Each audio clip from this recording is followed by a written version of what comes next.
إن الحمد لله نحمده ونستعينه ونستغفره ونعوذ بالله من شرور أنفسنا ومن سيئات أعمالنا من يهده الله فلا مضل له ومن يضلله فلا هادي له وأشهد أن لا إله إلا الله وحده لا شريك له وأشهد أن محمدا عبده ورسوله أما بعد فإن خير الحديث كتاب الله وخير الهدي هدي محمد صلى الله عليه وسلم وشر الأمور محدثاتها وكل محدثة بدعة وكل بدعة ضلالة وكل ضلالة في النار.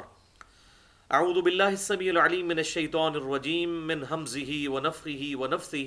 بسم الله الرحمن الرحيم. رب اشرح لي صدري ويسر لي أمري واحلل عقدة من لساني يفقهوا قولي. بسم الله الرحمن الرحيم. ان اللہ وملائکتہ یصلون علی النبی یا ایہا الذین آمنوا صلوا علیہ وسلموا تسلیما. اللہم صل علی محمد وعلی آل محمد کما صلیت علی ابراہیم وعلی آل ابراہیم انک حمید مجید.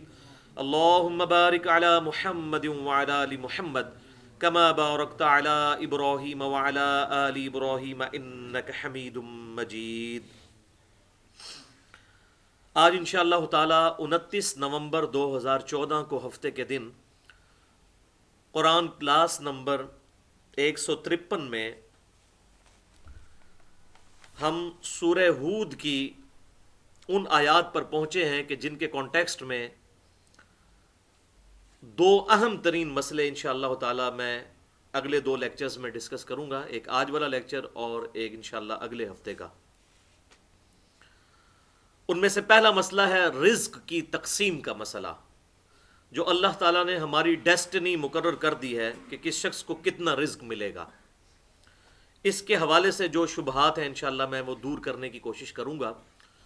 اور دوسرا مسئلہ ہے تقدیر کا، کہ کسی شخص کا جنتی یا دوزخی ہونا جو اللہ کے علم میں ڈیفائن ہو چکا ہوا ہے، اس کے حوالے سے کتاب و سنت کے کیا دلائل ہیں، کیا ایک عقیدہ مسلمان کو رکھنا چاہیے.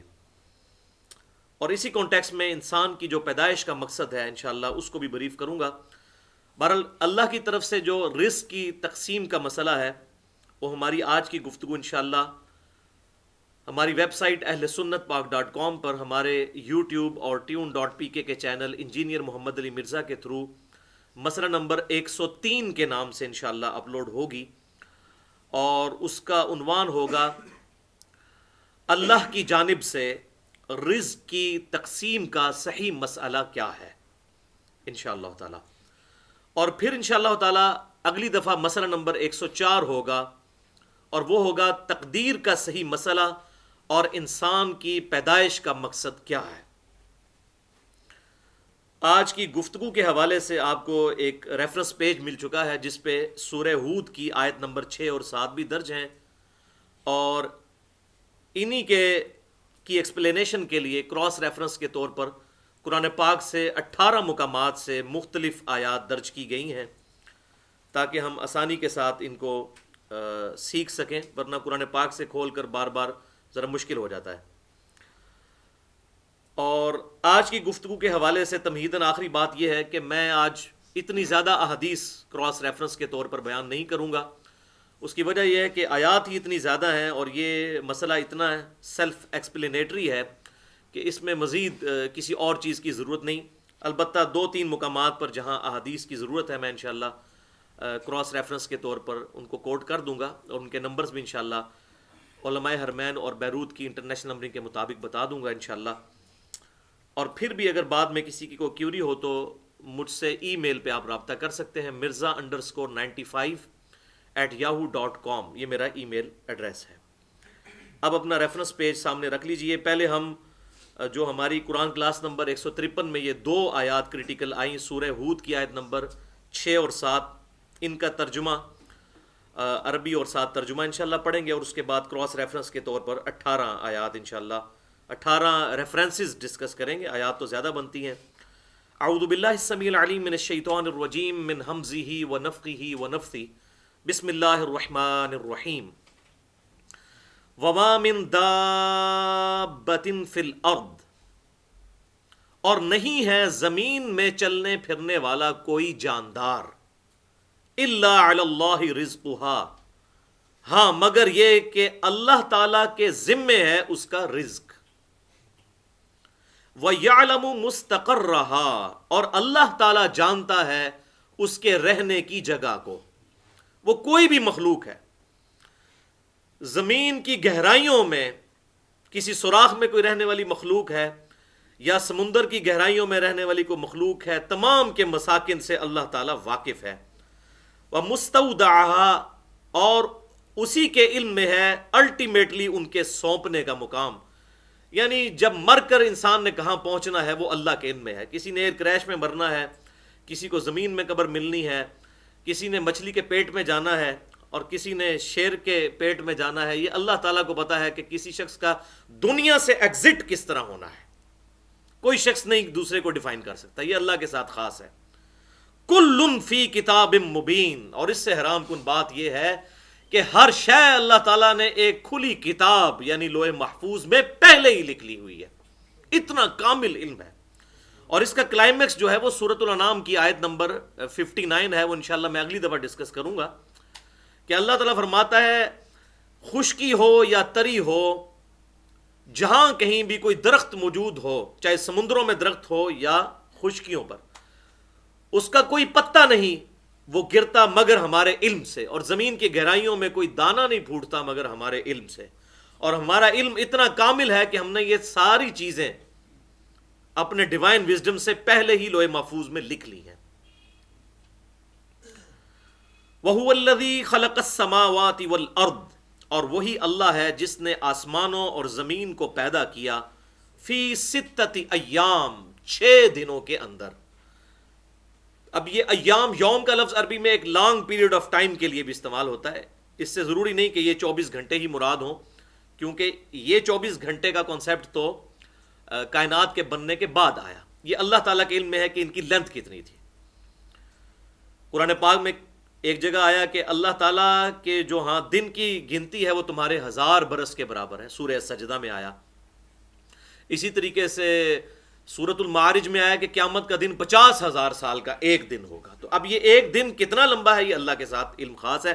بہرحال یہ 6 دن میں اللہ تعالیٰ نے زمین و آسمانوں کو پیدا فرمایا، اور جب بھی یہ ذکر ہو کہ زمین اور آسمانوں کو، تو اس سے مراد پوری کائنات ہوتا ہے۔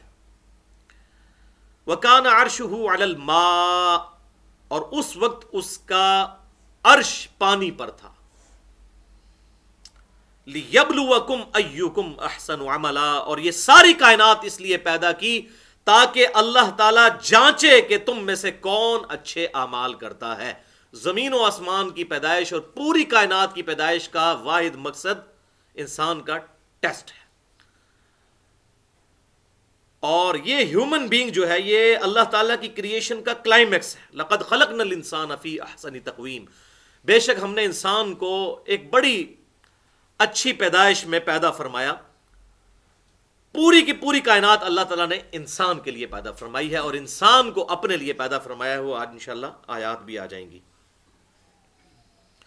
وَلَئِن قُلْتَ إِنَّكُمْ مَبْعُوثُونَ، اور اے محبوب صلی اللہ علیہ وآلہ وسلم، اب اگر ان سے یہ فرمائیں، ان کافروں سے، کہ بے شک تمہیں مر کر تمہارے رب کی طرف لوٹنا ہے اور دوبارہ اٹھایا جانا ہے، من بعد الموت، اپنی موت کے بعد، لَيَقُولُنَّ الَّذِينَ كَفَرُوا، ضرور وہ لوگ جنہوں نے جان بوجھ کر کفر اختیار کیا ہوا ہے وہ کہیں گے ان هَذَا إِلَّا سِحْرٌ مُبِينٌ، یہ تو نہیں ہے بے شک کھلا جادو۔ جس نے نہیں ماننا اس نے نہیں ماننا، اور جس نے ذرا سی بھی اپنی عقل استعمال کی وہ حق تک ضرور پہنچ جائے گا۔ بہرحال اس حوالے سے جو تقدیر کے معاملات ہیں میں انشاءاللہ اگلی دفعہ ڈسکس کروں گا۔ آج ہمارا ٹاپک جو ہے وہ اللہ تعالیٰ کی طرف سے رزق کی تقسیم کا مسئلہ۔ تو یہ 2 آیات ہیں۔ پہلی آیت جو ہے اس میں بالکل کلیئر کٹ آیا کہ اللہ تعالیٰ نے زمین پر چلنے پھرنے والے ہر جاندار، چاہے وہ سمندروں میں ہے یا خشکی میں ہے، اس کے رزق کا ذمہ اپنے اوپر خود لے لیا ہے۔ تو اسی آیت کے کانٹیکسٹ میں انشاءاللہ اگلے کراس ریفرنسز 18 ڈسکس ہوں گے۔ کراس ریفرنس نمبر 1 سورہ حامیم السجدہ کی آیت نمبر 9 اور 10، ان میں ان 6 دنوں کا بریک اپ آیا ہے جو اللہ تعالیٰ نے 6 دن میں زمین و آسمان پیدا کیے، ان کا بریک اپ آیا ہے کہ 2 دن میں یہ ہوا، 4 دن میں یہ ہوا اور 2 دن میں یہ ہوا۔ قل انکم لتکفرون بالذی خلق الارض فی یومین، اے محبوب صلی اللہ علیہ وسلم ان سے ارشاد فرمائیے کہ کیا تم اس ہستی کا انکار کرتے ہو کہ جس نے زمین کو پیدا کیا 2 دنوں میں؟ کتنے دنوں میں زمین پیدا فرمائی؟ 2 دنوں میں۔ وَتَجْعَلُونَ لَهُ أَنْدَادًا، اور تم اس کے مد مقابل اور ہستیوں کو ٹھہرا لیتے ہو۔ ذَلِكَ رَبُّ الْعَالَمِينَ، جو کہ ہے رب العالمین، سارے جہانوں کا پالنے والا، اس کے مقابلے پر اور ہستیوں کو سمجھتے ہو؟ وہ تو ساری مخلوقات ہیں۔ وَجَعَلَ فِيهَا رَوَاسِيَ مِن فَوْقِهَا، اور اسی نے اس زمین کے اندر پہاڑ اوپر سے جما دیے، وَبَارَكَ فِيهَا، اور اس میں برکت رکھ دی، وَقَدَّرَ فِيهَا، اور اس میں اندازہ مقرر فرمایا، اقواتها، تمام خوراک کا، فی 4 ایام، 4 دنوں کے اندر، یعنی 4 دن میں اللہ تعالیٰ نے زمین میں تمام اسباب رکھ دیے، جتنے بھی مٹیریلز ہیں اور پوٹینشلی جو کچھ بھی زمین کی مخلوقات کی ریکوائرمنٹ ہے، جو بعد میں پھر وقت کے ساتھ ایکسپلور ہوئی، یہ ساری چیزیں اللہ تعالیٰ نے 4 دن میں جو ہے وہ رکھ دیں۔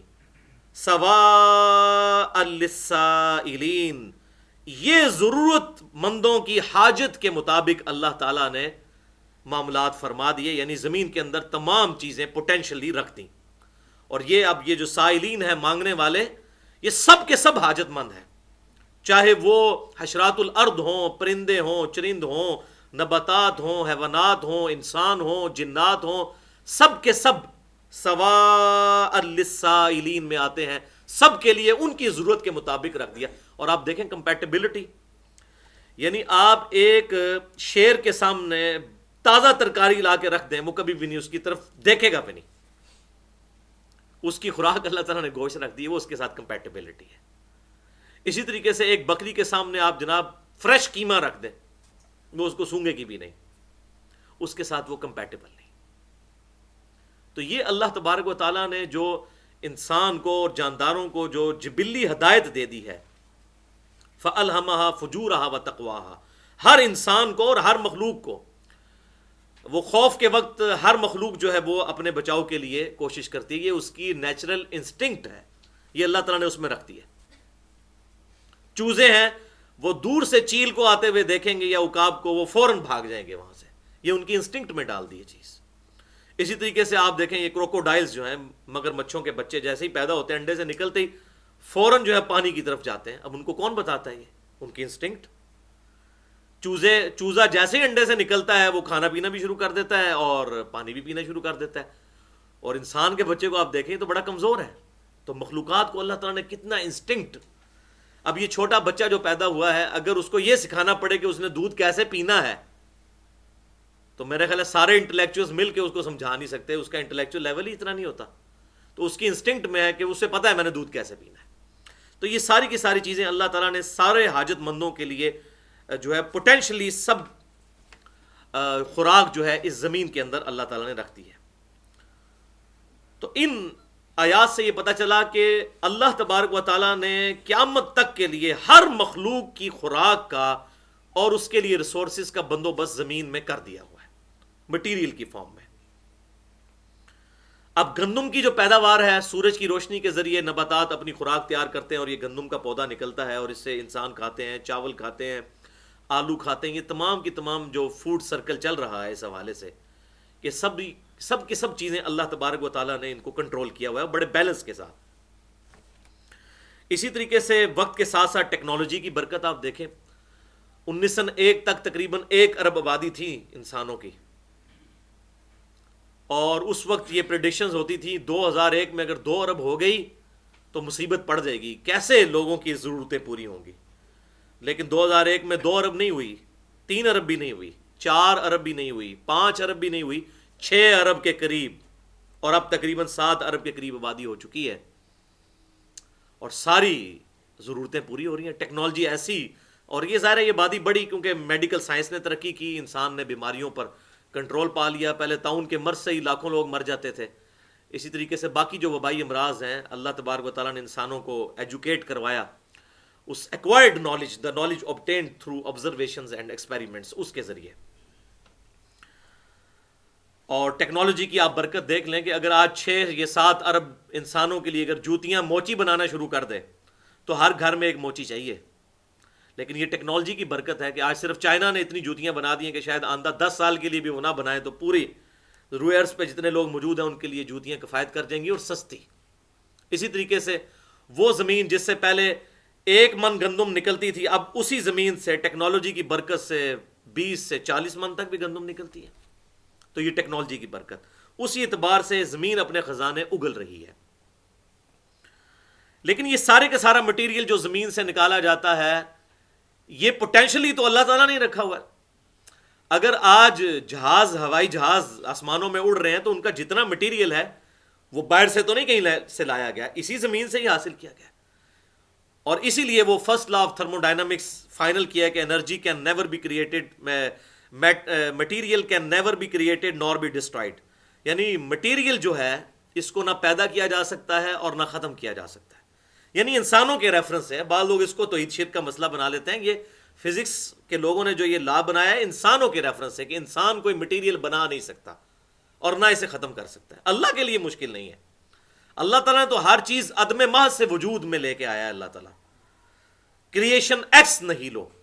ہم لکڑی سے جو ہے وہ فرنیچر بناتے ہیں، لیکن لکڑی کس نے بنائی؟ اللہ نے. سورج کی روشنی کو کنورٹ کر دیا لکڑی میں بیج کے ذریعے. اب زمین و آسمان کی ساری مخلوقات مل کے یہ روشنی کے ذریعے کوئی لکڑی بنا کے بتائیں، یا اسی لکڑی کو جلا کر ہم روشنی حاصل کریں اور وہ راکھ سے دوبارہ لکڑی کو بنا کے بتا دیں؟ نہیں بنا سکتا. اسی لیے first law of thermo dynamics جو ہے کہ جو مادہ ہے اس کو نہ تو پیدا کیا جا سکتا ہے اور نہ ہی اس کو ڈسٹرائے کیا جا سکتا ہے. یہ انسانوں کے ریفرنس سے ہے. اسی طریقے سے وقت کے ساتھ ساتھ اللہ تبارک و تعالیٰ نے کیسی چیزیں ایکسپلور فرمائیں کہ آج سے 300 سال پہلے تک تقریباً زمین کے اندر تیل کے بارے میں کسی نے سوچا بھی نہیں تھا. تیل کا پہلا کنواں امریکہ کی جو ریاست ہے پنسلوینیا، اس میں 1748 میں دریافت ہوا. 1748 میں. آج 2014 چل رہی ہے، 2015 شروع ہونے والی ہے. یعنی جسٹ 300 سال پہلے، پورے 300 سال بھی نہیں گزرے. یہ جو احادیث میں تیل کا ذکر آتا ہے اور دیا جلانے کا، وہ کھانے والا تیل ہوتا تھا، سرسوں کا تیل یا زیتون کا تیل.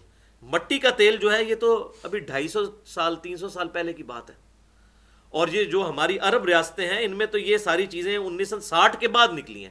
اس سے پہلے تو دنیا کی غریب ترین قوم تھی یہ. جو حج کے لیے لوگ جاتے تھے، حاجیوں کے قافلے لوٹ لیے جاتے تھے، ان کے پاس تو روٹی بھی پوری نہیں ہوتی تھی. اور آج آپ دیکھیں وہاں پہ بہاریں ہی بہاریں ہیں. تو یہ زمین نے جو اپنا خزانہ اگلا ہے. اور اب اس سے بھی بڑی چیز جو ہے وہ سولر انرجی ہے. سولر انرجی کے اوپر جس طریقے سے ورکنگ شروع ہو رہی ہے تو دنیا میں کسی انرجی کی ضرورت ہی نہیں ہے، کیونکہ یہ ساری نان رینیویبل ریسورسز ہیں. تیل ایک نہ ایک دن ختم ہو جائے گا کیونکہ نیا نہیں پیدا ہو رہا، جو پرانا ہے وہی نکالتے جا رہے ہیں. لیکن سورج جب تک ہے اس وقت تک سورج کی روشنی ہے، اور سورج اگر نہیں رہے گا تو زمین پہ زندگی ویسے ہی ختم ہو جانی ہے. تو سورج کی روشنی کو سولر سیلز کے ذریعے سٹور کرنا، اس کے اوپر بڑا کام ہو رہا ہے. اب تو تقریباً جو ہے وہ کمرشل فلائٹس بھی شروع ہونے لگی ہیں، 5 یا 10 مسافروں والی جہاز بھی بنا لی ہیں سولر سیل کے اوپر چلنے والے. اور پاکستان میں جو یہ لوڈ شیڈنگ کی آفت آئی اور اس آفت کی وجہ سے جو فتنہ آیا، یہ اس کی برکت سے یہ چیز آئی کہ یہاں پہ لوگوں کو یہ ٹیکنالوجی بھی پتہ چل گئی کہ سولر سیل کے ذریعے بھی انرجی پروڈیوس کی جاتی ہے. تو بہرحال باہر دنیا میں تو لوگ بڑی تیزی سے اس کی طرف شفٹ کر رہے ہیں. یہ بڑا آسان اور سستا سورس ہے روشنی سے انرجی حاصل کرنے کا.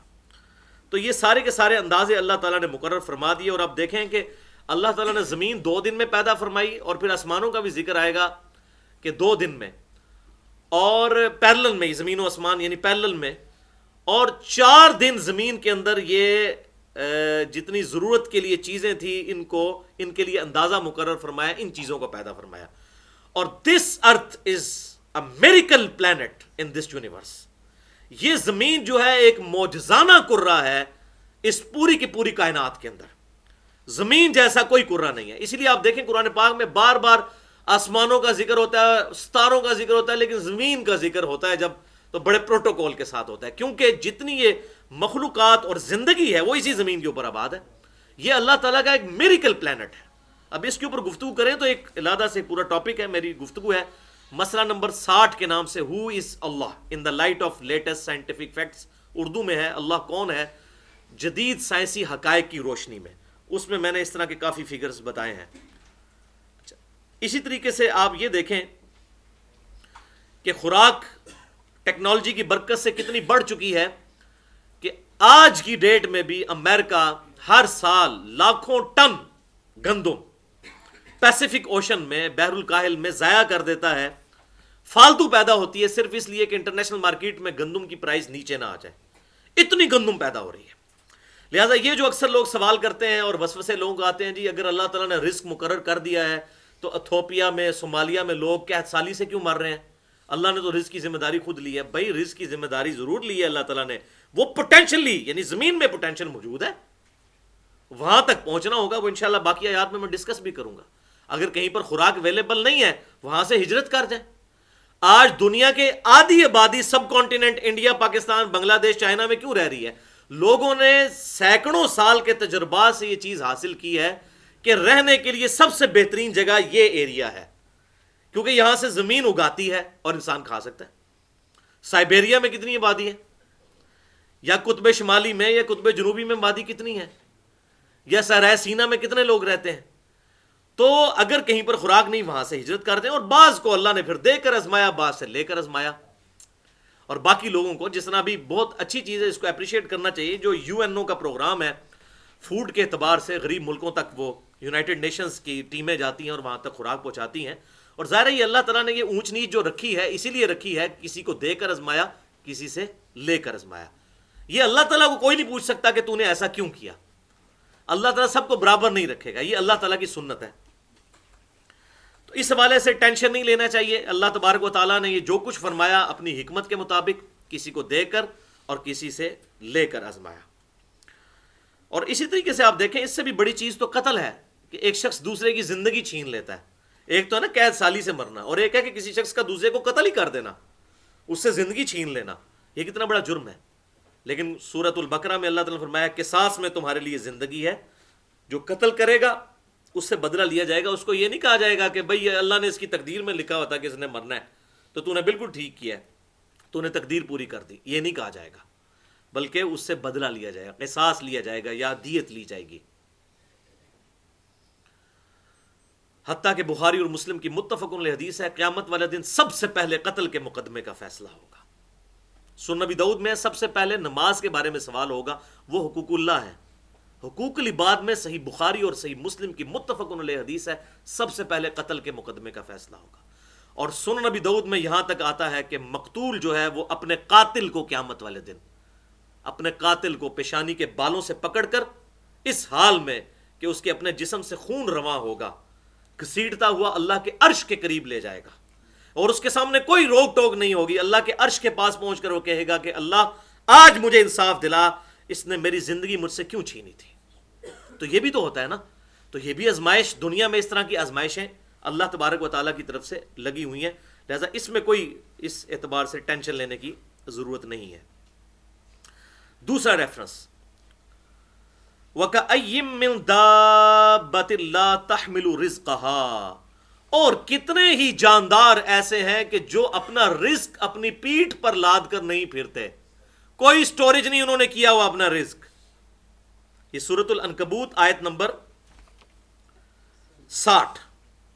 کتنے ہی چلے پھرنے والے ہیں کہ وہ اپنا رزق اپنی پیٹھ پر لے کر نہیں پھرتے. اللہ یرزقها، اللہ تعالیٰ انہیں رزق دیتا ہے. وَإِيَّاكُمْ، اور تمہیں بھی اللہ ہی رزق دے گا. وَهُوَ السَّمِيعُ الْعَلِيمُ، اور وہی سننے والا، علم والا ہے. یہ بہت بڑی اللہ تعالیٰ کی کوالٹیز ہیں. ہر مخلوق کی ہر آواز کو ہر وقت سننا اور اس کا علم رکھنا، یہ نہ کوئی فرشتہ کر سکتا ہے، نہ کوئی پیغمبر کر سکتا ہے، نہ کوئی اور مخلوق کر سکتی ہے. یہ اللہ کے ساتھ خاص ہے. تو اللہ تعالیٰ فرما رہا ہے کہ جاندار اپنا، کتنے ہی جاندار اپنا رزق اپنی پیٹھ پر لے کر نہیں پھرتے، ہم انہیں رزق دیتے ہیں. یہ پرندے جو صبح نکلتے ہیں کس آس اور امید کے اوپر؟ اللہ تعالیٰ ان کو کھلاتا ہے. اور پھر کئی ایسے پلانٹس موجود ہیں اس پہ اگر کسی کو شوق ہو تو ہارون یحییٰ کی جو ویڈیوز ہیں harunyahiya.com اس ویب سائٹ پہ اردو ڈبنگ کے ساتھ بھی مل جائیں گی، ویسے انگلش میں ہے، وہ آپ دیکھیں کہ کیسی کیسی مخلوقات ہیں، کیسے کیسے درخت موجود ہیں دنیا میں کہ جو مینڈک کھا جاتے ہیں پورا پورا، یعنی ان کے پتوں کا ڈیزائن ایسا ہے کہ پتوں کا منہ کھلا ہوتا ہے، اس پہ کانٹے لگے ہوتے ہیں اور اٹریکٹیو چیزیں اس میں موجود ہوتی ہیں. کبھی کوئی مکھی گئی تو وہ پھنس گئی، اس مکھی کو کھانے کے لیے مینڈک گیا، جیسے ہی وہ اندر گیا تو وہ پھڑکنا شروع ہوگا، ساتھ ہی اس کا پتے کا منہ بند ہو جائے گا اور وہ اس کو ڈائجسٹ کر کے کھا جائے گا. اب وہ پودا خود تو حرکت کر نہیں سکتا، جا کے پکڑ بھی نہیں سکتا. تو یہ وہ جو آیت اللہ تعالیٰ نے فرمایا کتنے ہی جاندار ہیں، اپنا رزق اپنی پیٹھ پر لے کر نہیں پھرتے، ہم انہیں رزق دیتے ہیں، ان کے منہ میں ڈالتے ہیں. ایسے معاملات پیدا فرما دیے اللہ تعالیٰ نے. اور اتنی حیران کن بات ہے کہ یہ میں اس پہ سوچ رہا تھا کہ یہ جب بارش ہوتی ہے تو بارش کے قطرے بھی اس کے اوپر پڑتے ہیں، تو اس کے جو ہے کانٹے تو بارش کے قطروں کی وجہ سے بند ہو سکتا ہے، لیکن ایسا نہیں ہوتا.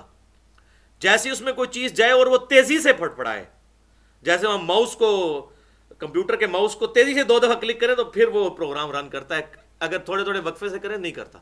تو تیزی سے پھٹ پڑائے پھر وہ پتا بند ہوتا ہے، ورنہ تو بارش ہوتے وقت وہ بھوکے ہی مر جائے وہ جو پلانٹ ہے بارش کے موسم میں. تو بارش کے قطرے کی وجہ سے اس کا پتا بند نہیں ہوتا. تو اس قسم کی کئی مخلوقات ہیں. اب یہ تو لادہ ٹاپک ہے، اس پہ تو گھنٹوں چاہیے صرف اس کے اوپر بولنے کے لیے. تو اللہ تعالیٰ فرما رہا ہے کہ ہم رزق دیتے ہیں، اور اگر آپ رزق، یہ اللہ کے علاوہ تو کوئی رزق پورا ہی نہیں کر سکتا. دنیا میں ملینز آف ویلز، دنیا میں لاکھوں ویلز، دنیا کے سمندروں میں، پیسیفک اوشن میں، اٹلانٹک میں، انڈین سی کے اندر ساری ملائی جائیں تو لاکھوں ویلز بنتی ہیں. ان کی خوراک کون پوری کر رہا ہے؟ ایک جو ایوریج ویل مچھلی ہے اس کی ایک دن کی خوراک جو ہے نا چھوٹی ویل کی 500 کلو گرام گوشت ہوتا ہے. 500 کلو گرام، یہ کون پورا کر سکتا ہے؟ اور لاکھوں کے لیے پورا کرنا، اور یہ صرف ایک ویل مچھلی کی بات ہو رہی ہے. کیسا اس کے لیے انتظام کیا ہوا ہے. اور پھر باقی مخلوقات اب گن، اس روئے ارض پہ ابھی تک جو مخلوقات دریافت ہو چکی ہیں وہ 2 ملین ہے اسپیشیز.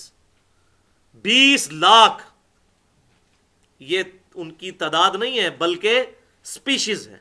یعنی اگر گننا شروع کریں، انسان کو پہلی مخلوق آپ گن لیں، گھوڑا دوسری مخلوق، خچر تیسری مخلوق، کوا چوتھی مخلوق، گدھا 5ویں مخلوق، اس طریقے سے گنیں، نباتات اور حیوانات کی ملا کر 20 لاکھ سپیشیز ہیں. اور ایک ایک جو سپیشیز ہے اس کی اربوں خربوں میں آبادی ہے. ان سب کا رزق پورا ہونا انبلیویبل ڈیٹا ہے. صرف زمین پر کیڑے اتنے موجود ہیں کہ زمین پر بسنے والے ہر انسان کو اگر 20 کروڑ دے دیے جائیں، 20 کروڑ آپ کو، 20 کروڑ آپ کو، اس طریقے سے جتنے ادھر 70-80 کے قریب لوگ بیٹھے ہیں سب کو اگر دے دیے جائے، اور دنیا کے سارے انسانوں کو، 6-7 ارب لوگوں کو، تب بھی کیڑے بچ جائیں گے. اتنے صرف کیڑے ہیں حشرات الارض. اور درخت، پھر پرندے، مرغیوں کے چوزے، پھر کووں کے چوزے اور چیلوں کے چوزے، اور کیا تعداد ہے. یہ انبلیویبل ڈیٹا ہے. جس کو شوق ہو مسئلہ نمبر 60 میرا دیکھ سکتے ہیں. اور ایک اور لیکچر بھی ہے وہ بڑا امپورٹنٹ ہے، مسئلہ نمبر 59 منکرین خدا کو دلائل کے ذریعے دعوت. اس میں بھی میں نے ڈیٹیل سے اس طرح کا ڈیٹا دیا ہے. اور تیسرا لیکچر ہے مسئلہ number 83B who created God, جدید شیطانی وسوسوں کا تحقیقی جائزہ، جس میں نے آج کے دور کے لیڈنگ ایتھیسٹ پروفیسر رچرڈ ڈاؤنکنز کی جو کتاب ہے دا گاڈ ڈیلوژن، اس کا علمی محاسبہ کیا ہے. اس میں میں نے اللہ تبارک و تعالیٰ کی ذات کے حوالے سے کافی دلائل رکھے ہیں الحمدللہ. کراس ریفرنس نمبر 3، ہاں جی سیدھے ہو جاؤں. آیت نمبر 56 سے لے کر 58 تک سورۃ الذاریات. وما خلقت الجن والانس الا لیعبدون، اور ہم نے پیدا نہیں کیا جنوں اور انسانوں کو مگر صرف اس لیے کہ وہ ہماری عبادت کریں. ہمیں مانے نہیں، ہماری عبادت کریں. مانتے تو سارے ہیں اللہ کو، کوئی ہے جو اللہ کو نہ مانے؟ کوئی بہت بے وقوف ہو تو وہ نہ ماننے والا ہو ایتھیسٹ. ادروائز تو as far as God is concern, کوئی بھگوان کہہ دیتا ہے، کوئی اسے ایشور کہہ دیتا ہے، کوئی گاڈ کہہ دیتا ہے، کوئی اللہ کہتا ہے، اور کوئی سپریم بینگ کہہ دیتا ہے، کوئی سائنس کی لینگویج میں سپر نیچرل ایجنسی کہہ دیتا ہے. مانتے سب ہیں ایک سپریم بینگ کو. تو ماننا کافی نہیں ہے بلکہ اس کی عبادت بھی کرنی ہے، ٹوٹل اوبیڈینس، اس کی اطاعت کرنی ہے، اس کی ورشپ کرنی ہے. وہ سارے رسوم، ساری رسمیں، چاہے وہ نماز ہو، چاہے روزہ ہو، قربانی ہو، جھکنا ہو، ہاتھ باندھ کر کھڑا ہونا ہو، سجدہ کرنا ہو، یہ سارے پوسچرز اس ذات کے لیے خاص کرنے ہیں. ان صلاتی و نسکی و محیای و مماتی للہ رب العالمین، بے شک میری نماز، میری قربانی، میرا جینا، میرا مرنا، سب کچھ اللہ رب العالمین کے لیے ہے. تو ہم نے جن اور انسانوں کو نہیں پیدا کیا مگر صرف اس لیے کہ وہ ہماری عبادت کریں. تو یہ اکثر این جی اوز کہہ رہے ہوتے ہیں جی وہ جی عبادت کے لیے تو فرشتے بھی بہت تھے. بھائی جی تمہیں ٹھیکہ ملے ہوا ہے اس گل کا کہ تسی لوگوں نے گائیڈ کرو گے.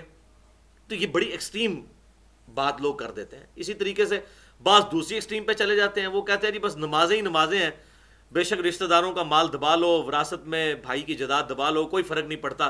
اگر داڑھی رکھی ہوئی ہے تو جس طرح اپنی داڑھی اور پگڑی سے پبلک کو دھوکہ دیا ہوا ہے، قیامت والے دن اللہ کو بھی دھوکہ دے لیں گے بریکٹس میں. تو یہ دونوں ایکسٹریمز ہیں. حقوق العباد اپنی جگہ ہے. ایک حقوق العباد کی وجہ سے حقوق اللہ ساقط نہیں ہوتے، اور نہ حقوق اللہ کی وجہ سے حقوق العباد ساقط ہوتے ہیں. یہ دونوں پیرلل میں. اور پھر عبادت میں ہر وہ چیز داخل ہے جو اللہ تعالیٰ کی اطاعت اور فرما برداری ہے. اگر ماں باپ کے ساتھ، رشتہ داروں کے ساتھ حسن سلوک ہے تو اس کا حکم کس نے دیا ہے؟ اللہ نے. تو بیسیکلی اللہ کے ہر حکم کی جو پیروی کرنا ہے وہ چاہے حقوق العباد بھی ہو، وہ بھی حقوق اللہ ہی میں داخل ہے اگر اس کو براڈر سینس میں دیکھا جائے. تو ہم نے جن اور انسانوں کو نہیں پیدا کیا مگر صرف اس لیے کہ وہ ہماری عبادت کریں. لیکن اس میں فرق ہے، جن اور انسانوں کو اللہ تعالیٰ نے اختیار دیا ہے. فرشتے عبادت کرتے ہیں اپنے اختیار کے بغیر، اور انسانوں اور جنوں کے پاس سب سے بڑی جو نعمت ہے وہ عقل کی نعمت. انسان اپنی چوائس سے اپنے رب کو چوز کرتا ہے، اور میں کہتا ہوں یہ اتنی بڑی دولت ہے تو جبریل کے پاس بھی نہیں ہے. جبریل اگر اللہ کا فرما بردار ہیں تو اس لیے کہ اللہ نے انہیں فرما بردار بنایا.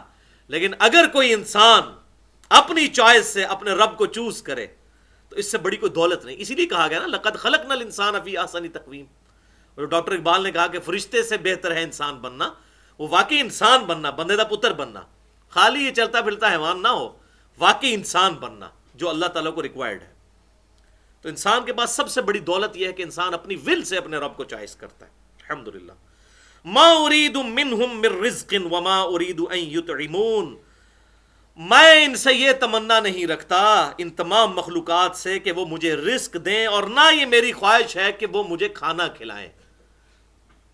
ان اللہ هو الرزاق ذو القوۃ المتین. بے شک اللہ ہے جو لوگوں کو رزق دینے والا ہے اور وہ زبردست قوت والا ہے. اللہ تعالیٰ فرماتا ہے، یہ دیکھیں کیا اس میں لجاجت ہے، کس لیول پہ آگے بات سمجھائی جا رہی ہے. اللہ تعالیٰ فرما رہا ہے دیکھو میں تم سے نہ روٹی مانگتا ہوں نہ کھانا مانگتا ہوں، ایک بات مانگتا ہوں، میری عبادت کرو. حالانکہ اللہ تعالیٰ غنی ہے. یہ ہمارے فائدے کے لیے کہہ رہا ہے. وہ انشاءاللہ میں تقدیر کے مسئلے میں اگلی دفعہ بتاؤں گا. یہ اکثر لوگ کہہ رہے ہوتے ہیں نا جناب اللہ نے ساڑیاں نمازیں نہیں چاہیے. تو اللہ نے کب کہا مجھے آپ کی نمازیں چاہیے؟ اللہ تعالیٰ یہ کہتا ہے تمہیں اپنے لیے، میں نہیں چاہتا کہ تم دوزخ تک پہنچو. ہمیں تو نمازیں چاہیے نا، اللہ کو نہیں چاہیے لیکن ہمیں تو چاہیے.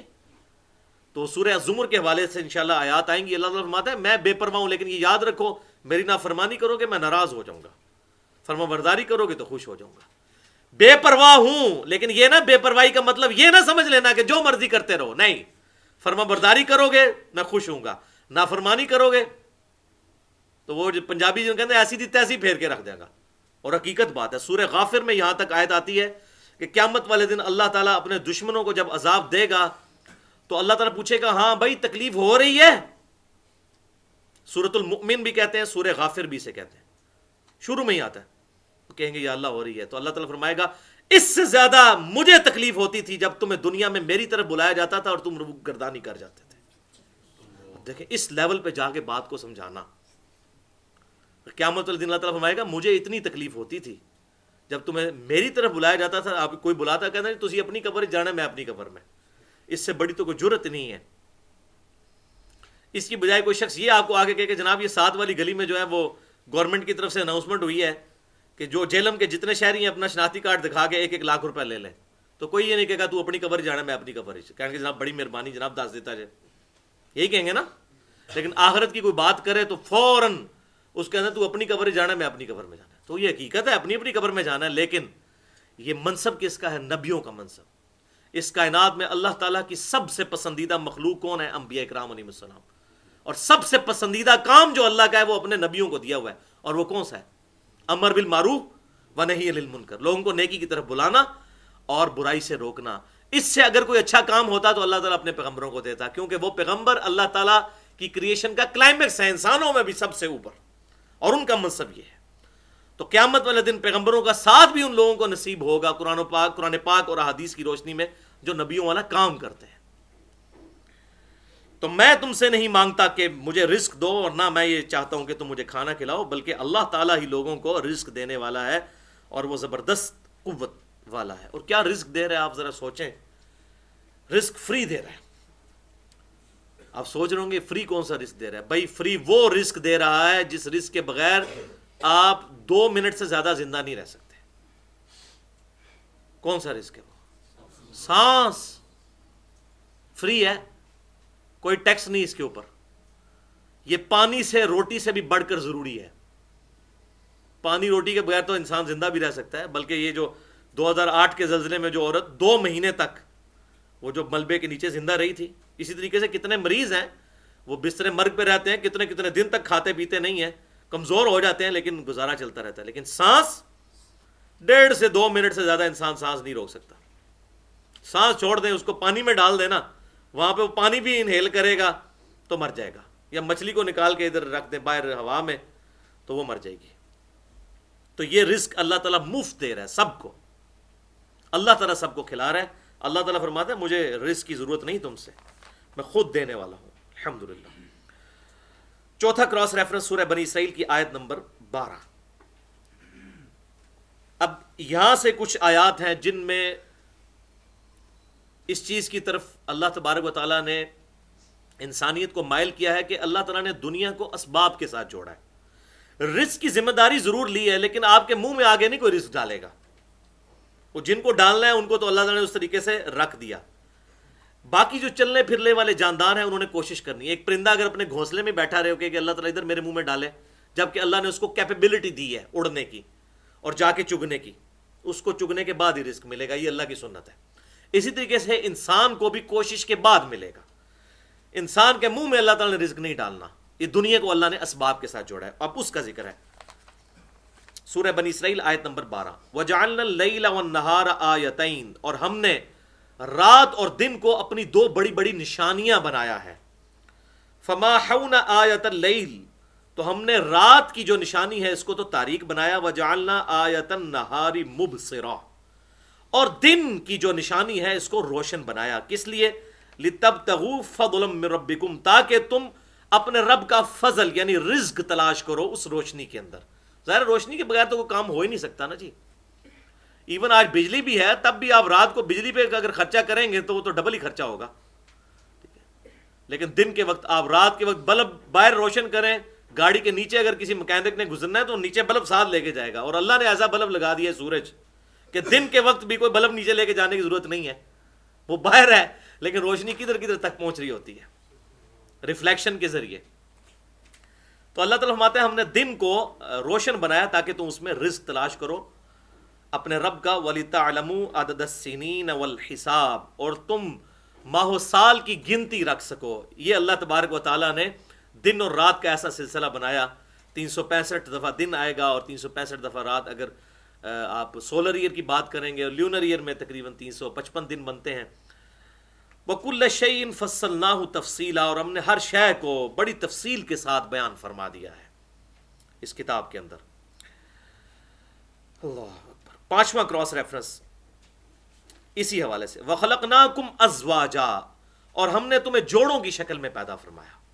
انسان ہو، جاندار ہو، ایون پلانٹس میں بھی نر اور مادہ، میل اور فیمیل جوڑے موجود ہیں۔ وَجَعَلْنَا نَوْمَكُمْ سُبَاتًا، اور ہم نے نیند کو تمہارے لیے سکون کا ذریعہ بنایا۔ یہ نیند ایسی چیز ہے کہ اس کے بغیر آپ چل ہی نہیں سکتے۔ یعنی انسان کتنا بھی طاقتور ہو، زیادہ سے زیادہ کتنے گھنٹے جاگ لے گا وہ؟ دیکھیں یہ اب کبھی ہم نے غور نہیں کیا کہ ہماری مشینری کام کرنا بند کر دیتی ہے۔ ویسے جو یہ مٹیریل کی چیزیں ہیں بعض کا سال کے بعد ان کا شٹ ڈاؤن پیریڈ آتا ہے۔ یہ جو فیکٹری ہیں خصوصاً پروسیس انڈسٹریز ہیں، سال میں 1 دفعہ ان کو بند کیا جاتا ہے، لیکن انسان ایک ایسی مشین ہے جو 2 دن کے اندر 2 نہیں تو زیادہ سے زیادہ 3 دن تک، اس کے بعد شٹ ڈاؤن ہو جائے گی۔ اس کو آپ جہاں پہ بھی رکھیں گے اس کو نیند آ جائے گی۔ یعنی ہم سوئے بغیر اگلے دن کو کام ہی نہیں کر سکتے۔ اور دیکھیں سونا کتنا امپورٹنٹ ہے، ہمیں یہ بالکل پتہ ہوتا ہے کہ یہ کام ہم نے کرنا ہے، باقی سارے کام ہم آگے پیچھے کر دیتے ہیں، اس کو بھی کتنا آگے پیچھے کریں گے، الٹیمیٹلی سوئے بغیر گزارا نہیں ہے۔ یہ انسان کی اللہ نے یہ بھی ایک خوراک رکھ دی ہے ایسی، نیند، اس کے بغیر گزارا ہی نہیں ہے۔ یعنی ہم کتنے لاچار ہیں کہ بغیر سوئے ہوئے گزارا نہیں۔ اب آپ کو سمجھ آئی، لا تأخذہ سنۃ ولا نوم، اللہ تعالیٰ فرماتا ہے نہ اسے اونگ چھو سکتی ہے نہ نیند۔ یہ اللہ کی کوالٹی ہے جو billions and trillions of year سے اللہ تعالیٰ هو الحی القیوم، ہر چیز کو تھامے ہوئے ہے اور خود سے زندہ ہے۔ ہم تو دیکھیں یہ کہتے ہیں جی وہ بزرگ حساب کتاب رکھیں گے، بزرگوں کے اپنی نیند روک کے بتا دیں۔ کوئی بندہ سویا ہوا ہو، جتنا مرضی وہ بزرگ ہو پہنچا ہوا، آپ اس کے پاس کھڑے ہو کر بات کریں وہ سن ہی نہیں سکتا۔ کہتے ہیں قبر میں جا کے سنتے ہیں، ان کو کہیں ادھر وہ جو سننا ہے وہ تو عبرت کے لیے، وہ ایک موقع پر ہے۔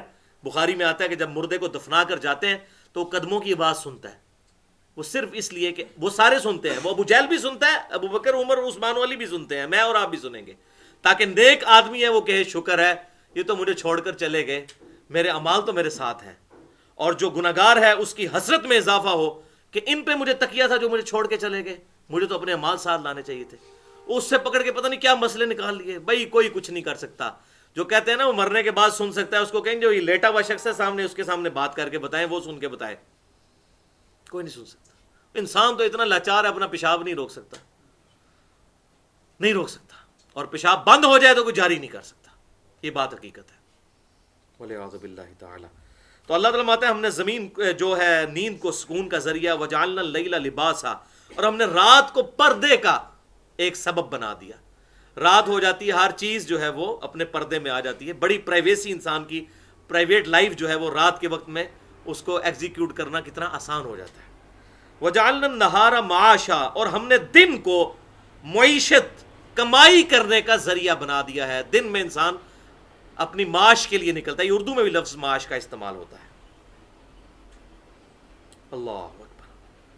اور اگلا کراس ریفرنس یہ سورۃ النبأ کی آیت نمبر 8 سے 11 تک تھی، اب چھٹا کراس ریفرنس سورۃ النجم کی آیت نمبر 39، وَأَن لَّيْسَ لِلْإِنسَانِ إِلَّا مَا سَعَىٰ، اور یہ کہ انسان کے لیے وہی ہے جس کے لیے وہ کوشش کرے، چاہے وہ آخرت کے اعتبار سے کوشش کرے یا دنیا کے اعتبار سے۔ جو انسان کوشش کرتا ہے اس کو اللہ تبارک و تعالیٰ وہ عطا فرماتا ہے۔ جیسے سورہ شورا میں آتا ہے کہ جو دنیا کی کھیتی کا طلبگار ہے ہم اسے دنیا میں بھی دیں گے، اور جو آخرت کا طلبگار ہے ہم اسے آخرت میں دیں گے، لیکن جو صرف دنیا کا طلبگار ہے اس کے لیے آخرت میں کوئی حصہ نہیں ہوگا۔ اس لیے ہمیں دعا سکھائے گی، ربنا آتنا فی الدنیا حسنہ وفی الآخرۃ حسنۃ وقنا عذاب النار۔ اور بخاری اور مسلم کی متفق علیہ حدیث ہے کہ آپ صلی اللہ علیہ وسلم اور کوئی دعا مانگے یا نہ مانگے یہ دعا ضرور مانگا کرتے تھے، ربنا آتنا فی الدنیا حسنہ وفی الآخرۃ حسنۃ وقنا عذاب النار۔ اور بڑی خطرناک حدیث ہے، صحیح مسلم میں، مجھے چلتے چلتے یاد آ گئی، ایک صحابی بالکل کمزور ہو گئے، بالکل ہڈیوں کا پنجر بن گئے، گوشت تک ان کا ختم ہو گیا بیماری کی وجہ سے۔ تو حضور صلی اللہ علیہ وسلم ان کی عیادت کے لیے تشریف لائے، تو آپ نے فرمایا یہ تیری حالت کیا ہے؟ اس نے کہا یا رسول اللہ علیہ وسلم میں تو دعا کرتا تھا اللہ مجھے تو آخرت میں ہی جو دینا ہے وہ دینا، دنیا میں تجھ سے کچھ نہیں مانگتا۔ یہ وہ فنیٹکس، وہ تصوف کے اندر بھی جو ایک نظریہ آتا ہے۔ تو آپ صلی اللہ علیہ وسلم نے فرمایا یہ تو کیا مانگتا رہا ہے؟ تجھے چاہیے تھا تو کہتا ربنا آتینا فی الدنیا حسنہ وفی الآخرۃ حسنۃ وقنا عذاب النار۔ اس کے خزانوں میں وہ کمی ہے، یہ مجھے آخرت میں دینا کہ میرے کاٹ نہ پہ جائے، نہ، اس اللہ سے مانگنا ہے، دنیا میں بھی مانگنا ہے اور آخرت میں بھی۔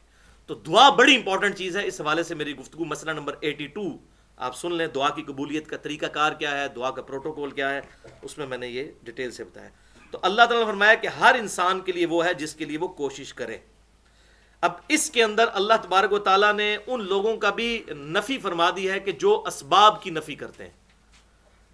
اس کانٹیکسٹ میں میں ایک حدیث بیان کر دوں، پھر میں اس پہ تھوڑی سی گفتگو کروں گا۔ یہ بڑی امپورٹنٹ حدیث ہے، صحیح مسلم میں کتاب القدر چیپٹر میں، تقدیر والے چیپٹر میں، انٹرنیشنل نمبرنگ کے مطابق 6774 نمبر حدیث ہے، اور مشکات میں بھی یہ 5298 نمبر مشکات میں صحیح مسلم کے ریفرنس سے وہ لے کر آئے ہیں، اور یہ موسٹ امپریسو حدیث ہے اس ٹاپک کے اوپر، اور میرا خیال ہے یہ بالکل عقیدہ کلیئر کر دے گی کہ اللہ تبارک و تعالیٰ نے دنیا کو اسباب اور کوشش کے ساتھ جوڑا ہوا ہے۔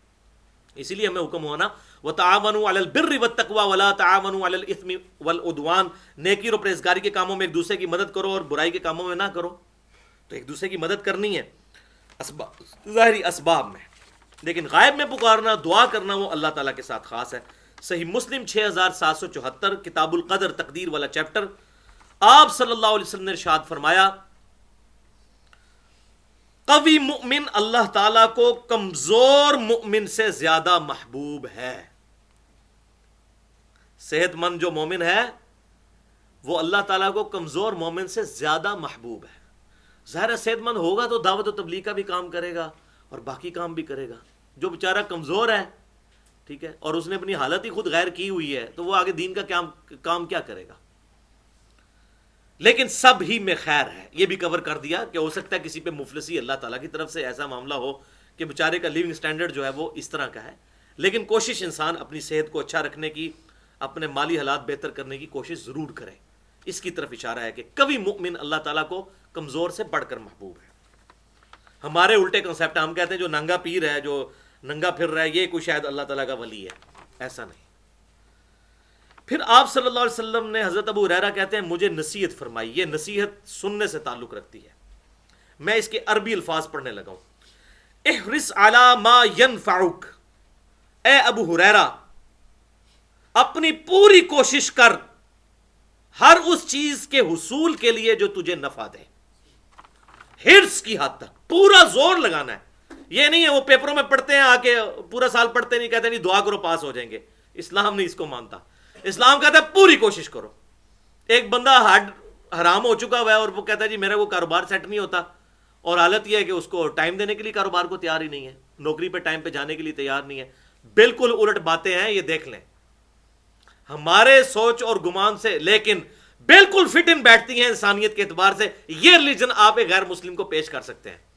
یہ جو صوفیاء نے کانسیپٹ دیا ہے نا کہ ہر بات پہ اللہ پر توکل کر لو، کچھ کرنے کی ضرورت نہیں ہے، اللہ تعالیٰ پرندوں کو بھی خوراک دیتا ہے، ہمیں بھی دے گا، یہ کانسیپٹ نہیں ہے حدیث کے اندر۔ یہ آپ ذرا سن لیں، احرص علی ما ینفعک، اے ابو ہریرہ ہر اس چیز کے لیے فل زور لگا دے، حرص کر جو تجھے نفع دے، کیٹاگوریکل جو بھی نفع دے، دین میں، دنیا میں، آخرت میں۔ وستعین باللہ، اور ساتھ ساتھ اللہ سے بھی مدد مانگتے رہنا، یہ مومن کی نشانی ہے۔ اسباب اختیار کرتا ہے لیکن نظر مسبب الاسباب پہ ہوتی ہے، دونوں چیزیں پیرلل میں۔ ولا تعجز، اور دیکھنا سستی نہ کرنا اور کاہلی نہ کرنا، ٹلا نہیں ہونا چاہیے، پورا زور لانا ہے، صحیح محنت کرنی ہے۔ وَإِنْ أَصَابَكَ شَيْءٌ، پھر بھی اگر تجھے کوئی مصیبت آ جائے، یعنی تو نے پوری کوشش کی، اللہ کی مدد بھی مانگی، سستی نہیں کی، کاہلی نہیں کی، پورا زور لگایا، اس کے باوجود تیرے حق میں رزلٹ نہیں آیا جو تو چاہتا تھا، عین ممکن ہے کہ وہ اللہ کی طرف سے بہتری ہو، جیسے سورۃ البقرہ میں آتا ہے قتال کے کانٹیکسٹ میں، اور ویسے وہ جرنل بھی ہے کہ کئی چیزیں ایسی ہیں جن کو تم کراہت کرتے ہو اور اس میں تمہارے لیے نفع ہوتا ہے، اور کئی چیزیں جن کو تم محبوب سمجھ رہے ہوتے ہو اسی میں تمہارے لیے نقصان ہوتا ہے، اور اللہ تعالیٰ جانتا ہے، تم نہیں جانتے۔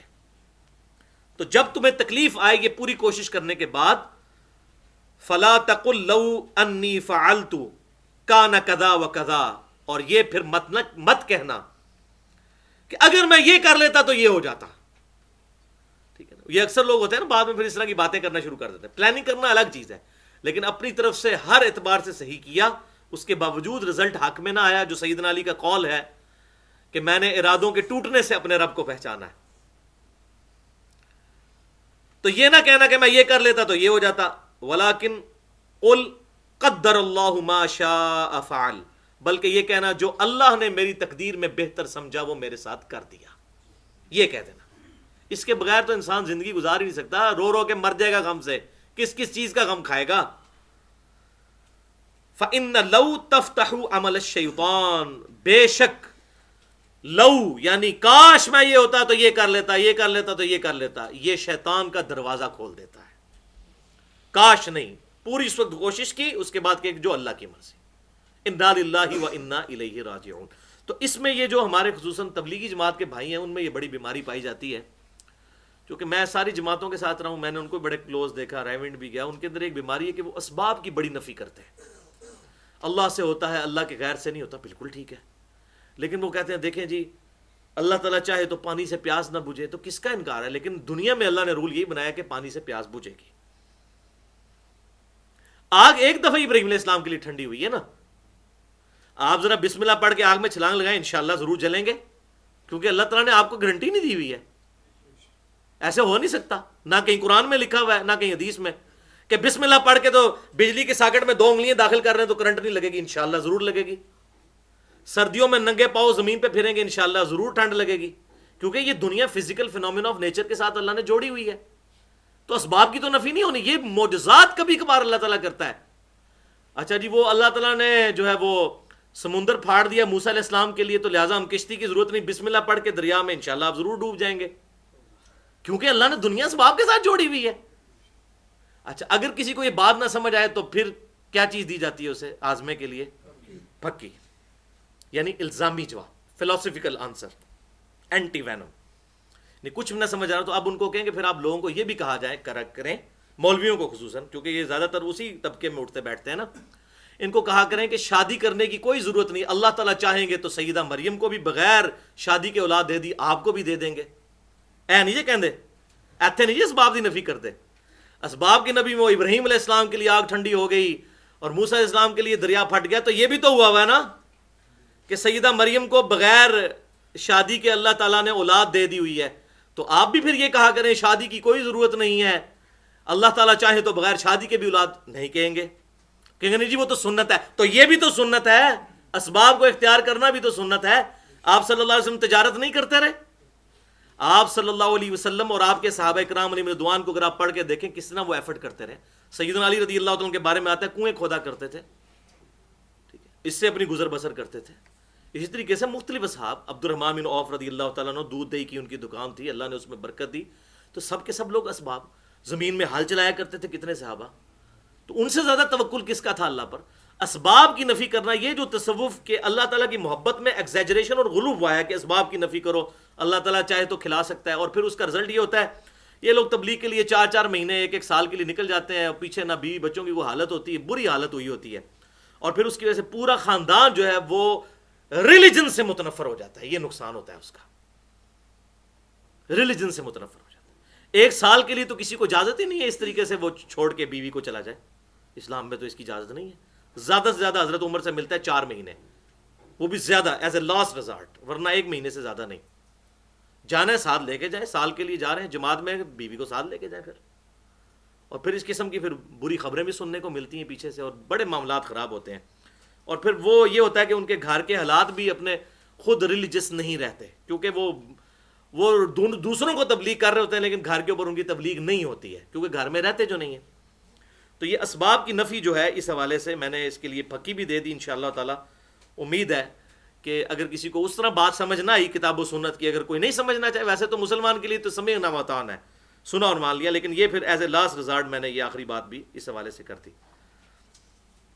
تو سورۃ النجم کی آیت 39 ہم نے پڑھ دی. وَلَيْسَ لِلْإِنسَانِ إِلَّا مَا سَعَىٰ، انسان کے لیے وہی ہے جس کے لیے وہ کوشش کرے گا، چاہے وہ دنیا کے اعتبار سے یا آخرت کے اعتبار سے کوشش کرے گا، اللہ تبارک و تعالیٰ اس کے لیے راہیں کھولتا جائے گا. وَالَّذِينَ جَاهَدُوا فِينَا لَنَهْدِيَنَّهُمْ سُبُلَنَا، جو لوگ ہماری راہ میں کوشش کریں گے ہم اپنی راہیں ان کے لیے کھول دیں گے. سورۃ العنکبوت میں یہ آیت آتی ہے. 7واں ریفرنس سورۃ البقرہ کی آیت نمبر 267 اور 268. یا ایھا الذین آمنوا انفقوا من طیبات، اے ایمان والو خرچ کرو اللہ کی راہ میں پاکیزہ مال، ما کسبتم جو کہ تم نے کمایا. دیکھ لیں، کسب کمایا. ومما اخرجنا لکم من الارض، اور وہ مال جو ہم نے زمین کی اجناس میں سے تمہارے لیے پیدا کیا. ظاہر ان میں بھی زکوٰۃ ہے، جو زمین کا ہے اس میں عشر ہے، 10% ہے. زکوٰۃ کے حوالے سے مسئلہ نمبر 95A اور 95B میں نے صدقہ اور خیرات کی اہمیت اور زکوٰۃ کے حوالے سے 70 قدیم اور جدید فقہی احکام و مسائل بیان کیے ہیں. وَلَا تَيَمَّمُوا الْخَبِيثَ مِنْهُ تُنْفِقُونَ، اور مت ارادہ کرو ناپاک مال کا اللہ کی راہ میں خرچ کرنے کا، کہ اگر وہ خرچ کیا جائے تمہارے لیے، وَلَسْتُمْ بِآخِذِيهِ إِلَّا أَن تُغْمِضُوا فِيهِ، کہ اگر وہی ناقص اور گھٹیا مال اگر تمہیں دیا جائے تو تم بھی لینے کے لیے تیار نہ ہو. ایسا مال اللہ کی راہ میں خرچ نہ کرو، الا یہ کہ تم چشم پوشی سے کام لو. کوئی مطلب ایسا بندہ ہے کہ تم اس کو بولنا بھی نہیں چاہ رہے، پھر تو تم لے لو گے وہ گھٹیا مال کسی سے اس کا منہ رکھنے کے لیے، ورنہ تم جس گھٹیا مال کو پسند نہیں کرتے ہو اس قسم کا مال اللہ کی راہ میں بھی خرچ نہ کرو. وَاعْلَمُوا أَنَّ اللَّهَ غَنِيٌّ حَمِيدٌ، اور یہ جان لو خوب، بی اٹینشن، اللہ تعالیٰ بے پرواہ ہے، غنی ہے، تو خود لوگوں کو دیتا ہے۔ وہ اگر مانگ رہا ہے تو تمہارے لیے آخرت میں اللہ تعالیٰ نے اپنے ڈیوائن بینک میں تمہارے لیے سٹور کر لیا، تمہیں کروڑوں اربوں گنا کر کے لوٹائے گا۔ اللہ تعالیٰ بے پرواہ ہے، حمید، اپنی ذات میں خود ستودہ صفات ہے، اللہ تعالیٰ کو کسی کی حمد کی ضرورت بھی نہیں ہے، اللہ تعالیٰ خود اپنی ذات میں ستودہ صفات ہے۔ الشیطان یعدکم الفقر، شیطان جو ہے وہ تمہیں اندیشہ دلاتا رہتا ہے ہمیشہ غربت کا، وَيَأْمُرُكُمْ بِالْفَحْشَاءِ، اور تمہیں حکم دیتا ہے کہ تم بے حیائی کا کام کرو۔ اور الٹیمیٹلی یہ ہوتا ہے، بعض لوگ غربت کی آڑ میں جو ہے وہ جسم فروشی کے اوپر بھی آ جاتے ہیں، اتر جاتے ہیں، اور پتہ نہیں کہاں تک معاملات جاتے ہیں، وَلِعَاذُ بِاللَّهِ تعالیٰ۔ تو شیطان کی اللہ تعالیٰ نے دو نٹوریس باتیں بتائیں کہ ایک تو تمہیں فاقے کا اندیشہ لگا دیتا ہے، وہ یعنی جب کوئی بندہ نماز روزے شروع کر دے تو پھر لوگ اس طرف بھی ہوتے کہ پتہ نہیں اب اس کے ساتھ کیا ہونا ہے، اب اس نے داڑھی رکھ لی تو اب شاید یہ بیوی بچوں کا خیال نہیں رکھے گا، بس اوقات ہوتا بھی ہے ایسا، وہ فینیٹکس بھی ہو جاتے ہیں، تقوی کا ہیضہ بھی ہو جاتا ہے۔ بہرحال بیلنس لائف اس حوالے سے ہونی چاہیے۔ تو شیطان تمہیں اندیشہ دلاتا رہتا ہے غربت کا اور تمہیں بے حیائی کی طرف مائل کرتا ہے، اور اللہ تعالیٰ کیا کرتا ہے، واللہ یعدکم مغفرۃ منہ وفضلا، جبکہ اللہ تعالیٰ تمہیں وعدہ دیتا ہے اپنے فضل کا اور اپنی طرف سے مغفرت کا، واللہ واسع علیم، اور اللہ تعالیٰ وسعت والا، علم والا ہے۔ الحمدللہ۔ کراس ریفرنس نمبر 8، یہ اب آ رہی ہے وہ کلائمیکس، آپ سمجھ لیں کہ پورے کا پورا لیکچر پیوٹ ہے اس کے اوپر کہ یہ انسان، اللہ تعالیٰ نے جو انسان کو آزمائش میں کیوں ڈالا ہوا ہے۔ سورۃ البقرہ آیت نمبر 155 سے 157، وَلَنَبْلُوَنَّكُمْ بِشَيْءٍ مِّنَ الْخَوْفِ، دودھ پینے والے مجنون نہیں اللہ کو چاہیے، ہم ضرور تمہیں آزمائیں گے تھوڑے سے خوف سے، یہ نہیں کہ بہت زیادہ، بِشَيْءٍ تھوڑا بہت آئے گا، من الخوف، خوف، مختلف قسم کے خوف ہوں گے، رزق کے حوالے سے خوف ہوگا، دنیا میں امن کے اعتبار سے خوف ہوگا، بچوں کی شادی کے اعتبار سے خوف ہوگا، کبھی کوئی خوف، اندیشے لاحق رہیں گے، اس کا صحیح اپروپریٹ ترجمہ ہوگا اندیشہ، والجوع، اور بھوک کے ذریعے بھی، وَنَقْصٍ مِّنَ الْأَمْوَالِ وَالْأَنفُسِ، اور مال کے نقصان سے بھی اور جانوں کے نقصان سے بھی، کسی کا جوان بیٹا فوت ہو جائے گا، کسی عورت سے اس کا خاوند اللہ تعالیٰ لے لے گا، یہ اللہ تبارک و تعالیٰ نے آزمانا ہے، آزمائے بغیر نہیں چھوڑنا۔ والثمرات، اور پھلوں میں نقصان سے، ہر قسم کا پھل، جو بھی غذا ہے یا اس کے علاوہ جو اللہ کی نعمتیں ہیں۔ وبشر الصابرین، اور بشارت ہے پھر صبر کرنے والوں کے لیے، الذین اذا اصابتہم مصیبہ، وہ لوگ کہ جب کبھی انہیں مصیبت کوئی پہنچتی ہے، کوئی پریشانی آتی ہے، قالوا انا للہ وانا الیہ راجعون، وہ کہتے ہیں بے شک ہم خود بھی تو اللہ ہی کے لیے ہیں اور ہمیں بھی لوٹ کر اللہ کے پاس جانا ہے۔ یہ جو نعمت اللہ نے مجھ سے لے لی، چاہے مال کی شکل میں، اولاد کی شکل میں، یہ اگر اللہ کے پاس گئی ہے تو مجھے بھی تو الٹیمیٹلی لوٹ کے اللہ کے پاس جانا ہے۔ مجھے بتائیں، جو بندہ جو پاکستانی مر چکا ہے، اب اس کی بلا سے اگر پاکستان پوری دنیا پہ بھی قبضہ کر لے تو اس کو کوئی فرق پڑے گا؟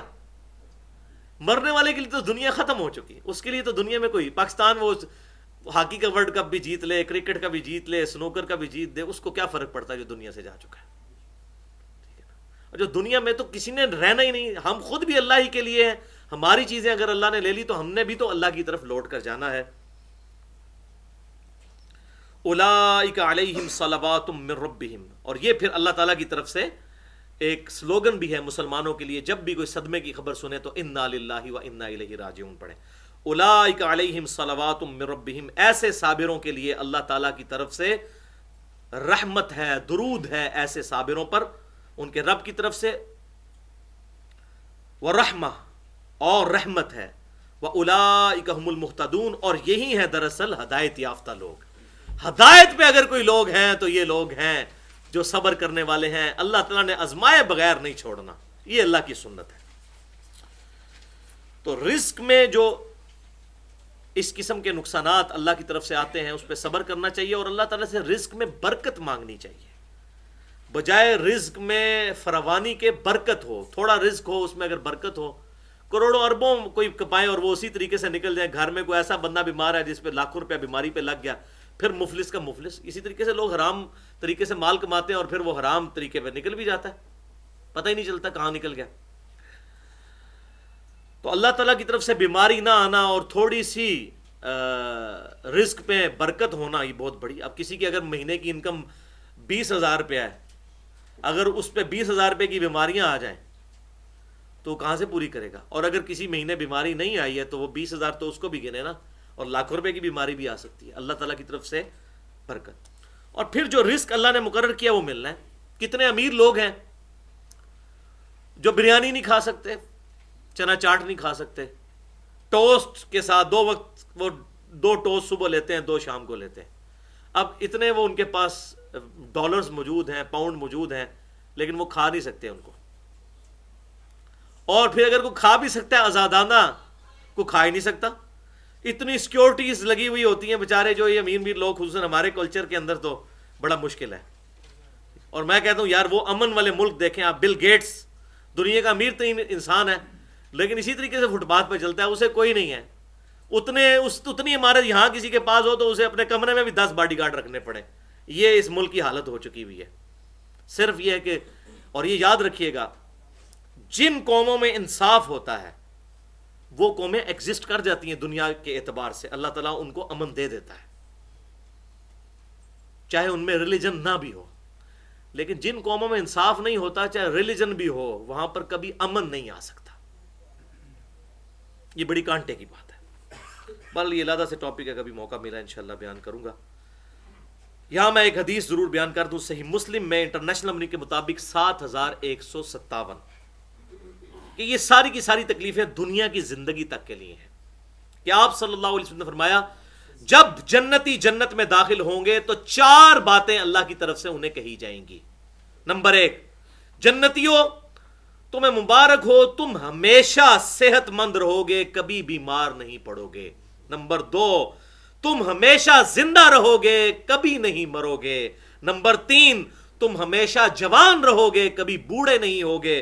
اور نمبر 4, تم ہمیشہ خوشحال رہو گے, کبھی بدحال نہیں ہوگے. اور سب سے بڑی خوشحالی کیا ہے؟ وہ باقی حدیث میں آتا ہے, اللہ کی رضا مل جائے گی. اس کے بعد اللہ کبھی ناراض نہیں ہوگا. اس حوالے سے 17 احادیث میں نے بخاری اور مسلم کے حوالے سے بیان کی ہیں اپنے ایکسکلوسیو لیکچر میں, جو میں کہتا ہوں مجھے خود بہت پسند ہے. مسئلہ نمبر 51, رزق حرام, فتنہ مال, دنیا پرستی کا انجام اور اس کا علاج. اس میں نے 10 آیات قرآن پاک سے کراس ریفرنس کے طور پر اور 17 صحیح الاسناد احادیث اسی جنت کے اعتبار سے اور آخرت میں کیا انعامات ملنے والے ہیں. صحیح مسلم کی ایک حدیث مجھے یاد آ گئی. آپ صلی اللہ علیہ وسلم نے فرمایا دنیا اور آخرت کی مثال ایسی ہے جیسا کوئی شخص اپنی انگلی سمندر میں ڈبوئے اور اس کے ساتھ جو پانی لگے. یہ دنیا کی زندگی ہے اور سمندر انفینٹ آخرت کی زندگی ہے, کوئی کمپیریزن ہی نہیں ہے. اس طرح کی بڑی احادیث ہیں لیکن وہ پھر 1 گھنٹہ اور چاہیے میں آج کا ٹاپک کور کروں. ریفرنس نمبر 9 دوسرے پیج پہ آ جائیے. ما اصاب من مصیبت فی الارض ولا فی انفسکم. یہ سب سے حیران کن آیت ہے قرآن پاک میں میرے لیے تقدیر کے حوالے سے. اس کے بغیر انسان کو صبر نہیں آ سکتا. اور آپ حیران ہوں گے کہ یہ آیت شاید آپ میں سے اکثریت پہلی دفعہ پڑھ رہی ہو. سورۃ الحدید آیت نمبر 22 اور 23. ما اصاب من مصیبت فی الارض ولا فی انفسکم. کوئی مصیبت نہیں ہے جو زمین میں نازل ہو, زلزلہ آ جائے, سیلاب آ جائے, کوئی دنیاوی آفت آ جائے, اور نہ تمہاری جان پر. جان پہ کیا بیماری آ جائے, پریشانی آ جائے, تنگی آ جائے, مال کے اعتبار سے, صحت کے اعتبار سے. اللہ تعالیٰ فرماتا ہے دنیا میں کوئی پریشانی اور مصیبت ہے, کوئی ایسی پریشانی اور مصیبت نہیں ہے الا فی کتاب من قبل ان نبرأہا, مگر یہ کہ وہ ہم نے اپنے پاس لوح محفوظ میں پہلے ہی لکھ لی ہے, اس سے پہلے کہ ہم اسے پیدا کریں. زلزلہ آنے سے پہلے اللہ کے علم میں لوح محفوظ میں لکھا ہوا ہے. اسی طریقے سے طوفان, آندھیاں, کسی شخص کو کینسر ہونا, کسی کی اولاد کا مر جانا, ہر تکلیف جو دنیا پہ آتی ہے کسی بھی جاندار کے اوپر اللہ تعالیٰ نے پہلے ہی لوح محفوظ پہ لکھ لی ہے. اور کوئی پریشان نہ ہو جائے, ان ذالک علی اللہ یسیر, بے شک یہ اللہ کے لیے بڑا آسان ہے, کوئی مشکل نہیں ہے. ہم یہ امیجن بھی نہیں کر سکتے. میں کہتا ہوں ہمارے سامنے ہو جائے تو ہم سارا ڈیٹا نہیں رکھ سکتے, اور ہونے سے پہلے لکھ لینا. اور اللہ نے اس کی حکمت بیان کر دی. ہم کیوں بتا رہے ہیں تمہیں کہ ہم نے یہ ساری تکلیفیں لکھی ہوئی ہیں تقدیر میں, لِكَيْ لَا تَأْسَوْا عَلَى مَا فَاتَكُمْ، تاکہ تم مت غم کھاؤ جو تمہیں نقصان پہنچے. غم نہ کھاؤ کو اللہ کی طرف سے تھا. اِنَّا لِلَّهِ وَإِنَّا إِلَيْهِ رَاجِعُونَ. وَلَا تَفْرَحُوا بِمَا آتَاكُمْ، اور نہ اتراؤ اس پر جو اللہ تعالیٰ نے تمہیں دیا ہے. اس پر اترانا بھی نہ شروع کر دو، تکبر بھی تم میں نہ آ جائے. وَاللَّهُ لَا يُحِبُّ كُلَّ مُخْتَالٍ فَخُورٍ، اور اللہ تعالیٰ نہیں پسند فرماتا گھمنڈ کرنے والوں کو اور شیخی خوروں کو، جو شیخی بگاڑتے پھرتے ہیں. اللہ تعالیٰ کو ایسے متکبرین پسند نہیں ہے. جو ملے اللہ کا شکر ادا کرو، جو نہ ملے تو اللہ تعالیٰ کی طرف اسے منسوب کر دو. اس آیت کے بعد، ان دو آیات کے بعد انسان کو صبر آ جاتا ہے کہ یہ میری تقدیر میں جو اللہ تعالیٰ نے مصیبت لکھی تھی آزمائش کے طور پہ، وہ کرنا ہے. اللہ نے آزمانا ضرور ہے، اس کے بغیر چارہ نہیں. ریفرنس نمبر 10 سورۃ الفجر آیت نمبر 15 تا 20، یہ بھی بہت کریٹیکل آیات ہے. فَأَمَّا الْإِنسَانُ إِذَا مَبْتَلَاهُ، اور جو انسان ہے جب کبھی ہم اسے مبتلا کرتے ہیں، ربہ، اس کا رب اسے مبتلا کرتا ہے، فَأَكْرَمَهُ وَنَعَّمَهُ، اس حال میں آزمائش میں ڈالتا ہے کہ اس کا اکرام کرتا ہے اور اسے خوب نعمتیں دیتا ہے. فَيَقُولُ رَبِّي أَكْرَمَنِ، تو وہ کہتا ہے میرے رب نے میرا بڑا اکرام کیا. جب اللہ تعالیٰ اسے کوئی دیتا ہے نعمت اور اس کا اکرام کرتا ہے، کہتا ہے اللہ نے بڑا اکرام میرا کیا، بڑا اللہ کا فضل ہے. لیکن سائملٹینیس کنٹراسٹ، وَأَمَّا إِذَا مَبْتَلَاهُ، اور جب کبھی پھر ہم مبتلا کر دیتے ہیں اسے، فَقَدَرَ عَلَيْهِ رِزْقَهُ، اور اس پہ رزق کی تنگی کر دیتے ہیں، فَيَقُولُ رَبِّي أَهَانَنِ، تو کہتا ہے کہ میرے رب نے مجھے بڑا ذلیل کر دیا. یعنی وہ اچھا وقت وہ بھلا ہی دیتا ہے کہ کبھی اس پہ اچھا وقت بھی آیا تھا. حالانکہ ہونا چاہیے کوئی کہ یا اللہ یہ آزمائش تھی، جب تو نے مجھے اتنے دن اچھے دکھائے، اگر یہ 2 دن میرے پہ برے آ گئے تو یہ بھی ٹل جائیں گے. تو کہتا ہے میرے رب نے مجھے ذلیل کر دیا، سب کچھ بلا بیٹھتا ہے. تو ایسا نہ شکر ہے.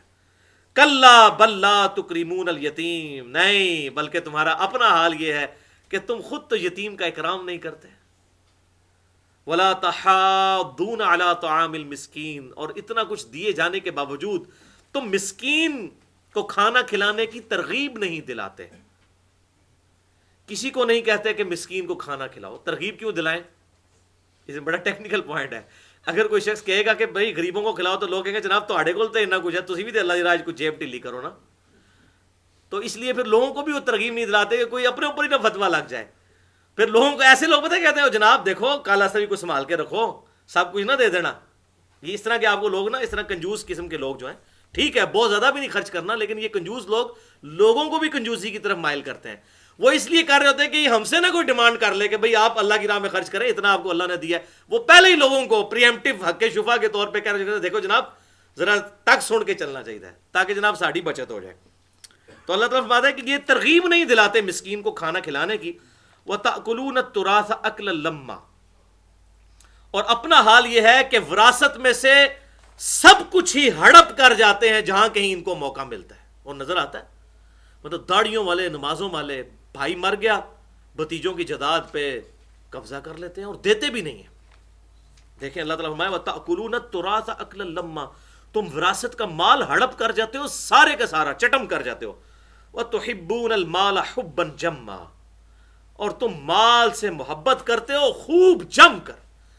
یعنی وہ جم کے محبت تو والذین آمنوا اشد حبا للہ، ایمان والوں کی تو شدید ترین محبت اللہ سے ہونی چاہیے، لیکن مال کے ساتھ تم محبت کرتے ہو والعیاذ باللہ تعالی. تو بس اللہ تعالیٰ نے کسی کو دے کر آزمایا ہے بھائیو، کسی سے لے کر آزمایا ہے. تو اس حوالے سے دنیا میں جو این جی اوز غریب لوگوں کے اعتبار سے کام کر رہی ہیں، چاہے وہ یونائٹڈ نیشنز کے اندر ہوں یا دوسری این جی اوز، میں پرسنلی ان کو بہت اپریشیٹ کرتا ہوں. اللہ تعالیٰ ان کے ان نیک اعمال کے سبب ان کو ایمان کی دولت بھی عطا فرمائے. بخاری اور مسلم کی متفق علیہ حدیث ہے، ایک صحابی نے کہا یا رسول اللہ صلی اللہ علیہ وسلم، ہم زمانے کفر میں بھی نیک اعمال کرتے تھے، ان کا ہمیں کوئی نفع ملے گا؟ تو آپ نے فرمایا انہی کی برکت سے تو اللہ نے تمہیں اسلام کی دولت دی ہے. کفر میں جو تم اعمال اس طرح کے کرتے تھے اچھائی کے، ان اچھے اعمال کی برکت سے، یہ بخاری اور مسلم دونوں میں حدیث، تمہیں اللہ نے ایمان کی دولت دی ہے. تو ہم ان کے لیے بھی دعا کرتے ہیں جو اس قسم کے اچھے اچھے اعمال کرتے ہیں، اللہ تعالیٰ ان کو ایمان کی دولت سے بہرہ مند فرمائے. اور واقعی یہ اپریشیٹیبل کام ہے. اور میں حیران ہوتا ہوں، بڑا شرم کا مقام ہے کہ ایتھوپیا میں، صومالیہ میں، افریقن کنٹریز میں جہاں پر اکثر مسلمانوں کی آبادیاں بھی ہیں، وہاں پر بھی غیر مسلم این جی اوز جا کے ان کا علاج کرتے ہیں، فری کھانا کھلاتے ہیں، سب کچھ کرتے ہیں، وہ جہاں سے بھی چندہ لیتے ہیں، جو بھی ان کے پرسنل بینیفٹس ہیں، بہرحال بڑی ہمت کا کام ہے، سیدھی سی بات ہے جناب، اپنا ملک چھوڑ کے جانا، پھر لوگ قتل بھی ہوتے ہیں۔ یہاں پہ دیکھیں آپ، پولیو قطرے پلانے کے لیے ٹیمیں آئی ہوئی ہیں، اور یہاں ابھی لوگوں کو یہی سمجھ نہیں آئی، لوگوں نے بھائی میڈیکل سائنس نے اتنی ترقی کی ہے اور ہم نے ڈیکیز کے بعد یہ لرن کیا ہے کہ پولیو جو ہے یہ ایسا مرض ہے جس کا علاج نہیں ہے الا یہ کہ اس کی ویکسینیشن کروائی جائے، اور یہاں پولیو ٹیموں پہ حملے ہوتے ہیں، اور کیا امیج اسلام کا جاتا ہے۔ جس کا دل کرتا ہے دوسرے کو گستاخ رسول یا فلاں فلاں فتوے لگا کے ریلیجن کے نام کے اوپر جو ہے وہ قتل کر دیتا ہے، والعیاذ باللہ تعالی۔ تو بہرحال جہاں پر اس طریقے سے غربت آ جائے یا کہیں قحط سالی آ جائے تو اسلام اس کا سلوشن کیا دیتا ہے؟ اسلام کہتا ہے ہجرت کی جائے وہاں سے، جیسا کہ سورہ یوسف میں بھی ذکر موجود ہے، جب قحط پڑ گیا تو دوسرے لوگ ہجرت کر کے یوسف علیہ السلام کے پاس وہ مال و متاع لینے کے لیے اور گندم لینے کے لیے آئے، تو اسلام یہ سلوشن دیتا ہے۔ اور یہی وجہ ہے کہ کئی سو سال کی لرننگز کے بعد ہم یہاں تک پہنچے ہیں کہ سب کانٹیننٹ، انڈیا، پاکستان، بنگلہ دیش، یہ جو ایریا ہے، یا اسی طریقے سے امریکہ، خصوصاً جو شمالی امریکہ ہے، یو ایس اے، یہ علاقے ایسے ہیں جو آبادی کے لیے سوٹیبل علاقے ہیں، یہاں زمین فصلیں اگاتی ہے، چاروں موسم ہوتے ہیں، اس لیے دنیا کی آدھی آبادی آپ دیکھ رہے ہیں انڈیا، پاکستان، بنگلہ دیش اور چائنا میں رہ رہی ہے، تقریباً آدھی آبادی۔ تو ایسے لوگ ہجرت کریں اور ان کے لیے بستیاں آباد کی جائیں، اور جیسے کہ ابھی کئی یورپین ملک بھی جو ہیں وہ دوسرے لوگوں کو اپنے نیشنلٹیز دیتے ہیں، کیونکہ برتھ ریٹ نیگیٹو جا رہا ہے، خاندانی نظام جو تباہ ہو چکا ہے۔ خاندانی نظام جب نہیں ہوگا، میاں بیوی کا ریلیشن شپ نہیں ہوگا، تو اولاد کا کون آگے والی وارث ہوگا؟ تو وہاں پہ لوگ، یہ معاملہ جو ہے وہ ختم ہو چکا ہے، اس لیے برتھ ریٹ نیگیٹو میں جا چکا ہے، اس لیے وہ یہاں سب کانٹیننٹ سے لوگوں کو بلاتے ہیں تاکہ وہاں پر ان کا یہ معاملہ چلتا رہے۔ 11واں ریفرنس سورہ الشورى کی آیت نمبر 27 سے لے کر 30 تک۔ وَلَوْ بَسَطَ اللَّهُ الرِّزْقَ لِعِبَادِهِ لَبَغُوا فِي الْأَرْضِ، اور جب کبھی ہم لوگوں کا رزق اللہ تعالیٰ کھول دیتا ہے اپنے بندوں کا تو زمین میں سرکشی کرنے لگتے ہیں۔ وَلَٰكِن يُنَزِّلُ بِقَدَرٍ مَّا يَشَاءُ، لیکن اللہ تعالیٰ پھر اس کا سلوشن یہ کرتا ہے کہ اندازے کے مطابق نازل فرماتا ہے اپنے رزق کو۔ کسی کو بہت زیادہ بھی رزق دے دیا جائے پھر وہ آپے سے باہر ہو جاتا ہے، وہ اپنے آپ کو خدا سمجھنا شروع کر دیتا ہے، والعیاذ باللہ تعالی۔ تو اللہ تعالیٰ فرماتا ہے کہ ہم بقدر ضرورت نازل فرماتے ہیں رزق، اور ظاہر آسمان سے ہی نازل ہوتا ہے بارش کی شکل میں، یہ بارش میں سارا رزق ہے نا، یہ بارش نہ ہو تو زمین میں فصلیں نہیں اگ سکتی، فصلیں نہیں اگیں گی تو ہمیں کھانے کو کچھ نہیں ملے گا، جانور بھی مر جائیں گے۔ انہ بعبادہ خبیر بصیر، بے شک اللہ تعالیٰ اپنے بندوں سے خبردار ہے، ان کو جاننے والا ہے اور دیکھنے والا ہے۔ وَهُوَ الَّذِي يُنَزِّلُ الْغَيْثَ مِن بَعْدِ مَا قَنَطُوا، وہی اللہ ہے جو نازل فرماتا ہے بارش کو بعد اس کے کہ جب لوگ مایوس ہو چکے ہوتے ہیں۔ اب میں سوچ رہا تھا اگر بارش نہ ہو تو آپ ذرا سوچیں دنیا میں سب لوگ مر جائیں، یہ ہمارے اختیار میں ہوتی ہے بارش؟ ایون زمین سے بھی جو آپ پانی نکالتے ہیں، انہی بارشوں اور اسی طریقے سے جو ویپوریشن ہوتی ہے سمندر کے پانی کی اور پھر گلیشیئرز کی فارم میں سٹور ہوتا ہے، یہ سب کا سب جو واٹر سائیکل چل رہا ہے جو سورۃ الحجر میں بھی بیان ہوا، اسی کے اوپر لائف ڈیپینڈنٹ ہے۔ اگر یہ ساری چیزیں ختم ہو جائیں، دنیا میں زندگی ختم ہو جائے، ایک فائن ٹیوننگ بھی ڈسٹرب ہو جائے، اس کو فائن ٹیوننگ کہتے ہیں۔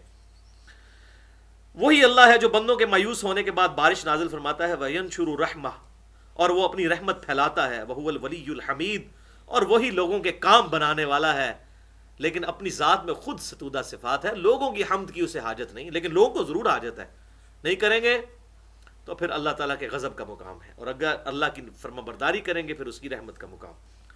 وَمِنْ آيَاتِهِ خَلْقُ السَّمَاوَاتِ وَالْأَرْضِ، اور اسی کی نشانیوں میں ہے آسمانوں اور زمین کی پیدائش، وَمَا بَثَّ فِيهِمَا مِن دَابَّةٍ، اور جو کچھ اللہ نے جاندار اس میں بسا دیے ہیں، وہ 20 لاکھ کے قریب سپیشیز، یہ سب کی سب اللہ تعالیٰ کی نشانیاں ہیں۔ وَهُوَ عَلَى جَمْعِهِمْ إِذَا يَشَاءُ قَدِيرٌ، اور اللہ تعالیٰ قادر ہے کہ ان تمام مخلوقات کو جمع فرما لے جب چاہے، مرنے کے بعد دوبارہ زندہ کر لے۔ اللہ تعالیٰ ہر چیز پر قادر ہے۔ اللہ اکبر کبیرہ والحمد للہ کثیرہ وسبحان اللہ بکرۃ واسیلہ۔ وما اصابکم من مصیبت فبما کسبت ایدیکم، اور تمہیں جو بھی کوئی مصیبت پہنچتی ہے تمہارے اپنے ہاتھوں کی کمائی ہے. ایک مصیبت تو وہ ہے جو اللہ کی طرف سے آزمائش ہے، لیکن کچھ کرتوت کی وجہ سے بھی آتی ہے. جیسے اللہ معافی دے جو پاکستان پہ حالات چل رہے ہیں. ہم نے ایک ملک لیا تھا، دنیا میں 2 اسٹیٹس ہیں جو نظریاتی طور پہ بنی ہیں، ایک اسرائیل، دوسری پاکستان، جس کی بنیادی نظریے پہ تھی. اگر تیسری کوئی اسٹیٹ ہے تو ایران، چوتھی سعودی عرب، لیکن وہ بھی اس لیول کی نہیں. پاکستان کا مطلب کیا؟ لا الہ الا اللہ. تو یہ وعدہ پورا کیا ہم نے. تو پھر اللہ تعالیٰ کی طرف سے مصیبتیں آتی ہیں، تمہارے اپنے ہاتھوں کی کمائی ہے. گورنمنٹ سے لے کر گورنمنٹ کے ملازم تک اور ہر چھوٹے سے چھوٹے بندے تک جس کا جتنا داؤ لگتا ہے وہ حرام کمانے کی کوشش کرتا ہے. اور صحیح بخاری کی حدیث ہے، لوگوں پر ایک زمانہ آئے گا لوگ اس چیز کی پرواہ نہیں کریں گے کہ ان کا رزق حلال کی طرف سے آ رہا ہے یا حرام کی طرف سے، وہ کہیں گے بس مال آنا چاہیے. تو اللہ تعالیٰ ماتا تمہیں جو بھی مصیبت پہنچتی ہے تمہارے ہاتھوں کے کرتوت ہیں. وَيَعْفُ عَنْ كَثِيرٌ، اور کئی چیزیں تو ہم ویسے ہی معاف کر دیتے ہیں. اور یہ بھی سورہ فاطر میں آیا کہ اگر ہم پکڑ کرنی شروع کر دیں لوگوں کی ان کے اعمال کے اوپر تو زمین میں کوئی جاندار زندہ نہ چھوڑے. اگر ہر بات پہ، چھوٹی چھوٹی بات پہ، مجھے بتائیں جو شخص اذان کی آواز سن کر مسجد میں نہ جائے اور اللہ تعالیٰ کی طرف سے اسی ٹائم اس پہ فالج گر سکتا ہے کہ نہیں؟ گر سکتا ہے. کہ میں نے ٹانگیں اسی لیے تو تجھے دی تھی کہ تو مجھے رسپانس کرتا. تو اتنا ڈھیٹ کہ حی علی الصلاح حی علی الفلاح سن کر بھی تیرے کان پہ جوں تک نہیں رینگی، یہ کر سکتا تھا نا اللہ تعالیٰ. کوئی حرام کی طرف نگاہ اٹھاتا اسی وقت ہی اس کی آنکھوں کی بینائی ختم ہو جاتی. اگر زبان سے کوئی فوش گوئی کرتا اسی ٹائم اس کی زبان بند ہو جاتی. ہاتھ حرام کی طرف بڑھاتا اور ہاتھ شل ہو جاتا. یہ ہو سکتا تھا نا، لیکن نہیں ہوا. دنیا میں اللہ تعالیٰ نے مورل لاز کو ایکٹیو ہی نہیں کیا، لیکن آخرت میں یہ ڈورمنٹ پوزیشن سے ایکٹیو پوزیشن میں آ جائیں گے. جو قرآن میں ہے کہ جو لوگ یتیموں کا مال لاحق کھاتے ہیں اپنے پیٹ میں دوزخ کی آگ بھر رہے ہیں. دنیا میں اگر کوئی کھا بھی لے گا حرام مال، زبان نہیں اس کی جلے گی، انگارے سے جلے گی، کیونکہ فزیکل فینومینا آف نیچر کو فالو کرتی ہیں یہ چیزیں. لیکن مورل لاز آخرت میں ایکٹیو ہوں گے. جس نے دنیا میں حرام کھایا ہے وہ دنیا میں تو آگ نہ بنے، آخرت میں بن جائے گا. اور بس اوقات اللہ تعالیٰ دنیا میں بھی وہ دکھا دیتا ہے ایسا معاملہ. تمہارے ہاتھوں کی کمائی ہے، لیکن کئی چیزیں تو ہم معاف بھی کر دیتے ہیں. اور اگلی آیت سورہ ریفرنس نمبر 12 سورہ روم کی آیت نمبر 41، ایک ہی آیت ہے. ظہر الفساد فی البر والبحر، برپا ہو گیا ہے فساد زمین میں بھی اور سمندروں میں بھی، بما کسبت ایدی الناس، لوگوں کی بدعمالیوں کے سبب. یہ بڑی نحوست پڑ جاتی ہے. رزق میں بھی اللہ تعالیٰ تنگی فرما دیتا ہے. تو اللہ تعالیٰ ہمارے زمین میں اور خشکیوں اور تریوں میں جتنی بھی یہ فساد برپا ہوا ہے یہ لوگوں کی وجہ سے، لوگوں کی بدعمالیوں کی وجہ سے. اگر سب فرما بردار ہو جائیں اللہ تعالیٰ کے تو اللہ تعالیٰ سب کے ساتھ فرما برداری کا معاملہ کرے گا. چھوٹی موٹی وہ بشیء من الخوف ہے، یہ نہیں ہے کہ فل ہے، بشیء من الخوف، تھوڑا سا خوف، تھوڑا سا نقصان، یہ معاملات ہوں گے.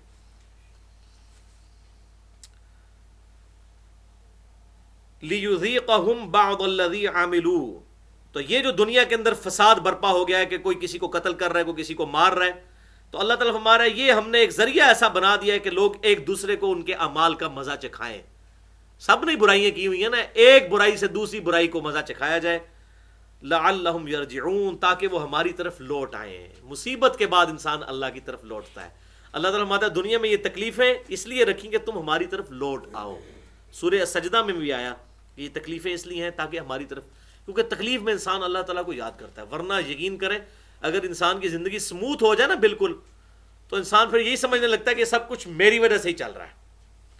ذرا سی اس کی رسی تھوڑی کھینچی جائے نا پھر اس کو ہوش آتی ہے. مثلا یہ سعید انور کی اگر بیٹی نہ مرتی تو کبھی بھی وہ اس طرف آنے کی کوشش نہ کرتا. چلیں جو اختلاف رائے اپنی جگہ ہو سکتا ہے مکتب فکر کے پوائنٹ آف ویو سے کسی کا بھی، لیکن بہرحال اس نے ایک بہت بڑا بولڈ سٹیپ لیا. جوان بیٹی جب اس کی 8-9 سال کی بیٹی جو ہے وہ کینسر کی وجہ سے مر گئی، تو اس تکلیف کی وجہ سے کئی لوگ ہیں ایسے جن کو کوئی تکلیف آتی ہے پھر اللہ کی طرف رجوع کرتے ہیں. تو یہ اللہ نے ذریعہ بنایا ہے. اور اگر واقعی وہ اللہ کی طرف رجوع کرے اور اس کی آخرت بن جائے تو یقیناً دنیا کی یہ تکلیف اس کے لیے اللہ کی رحمت اور خیر ثابت ہوئی. اسی کے اندر خیر تھا، بشرطے کہ وہ اس کو پھر سمجھے بھی.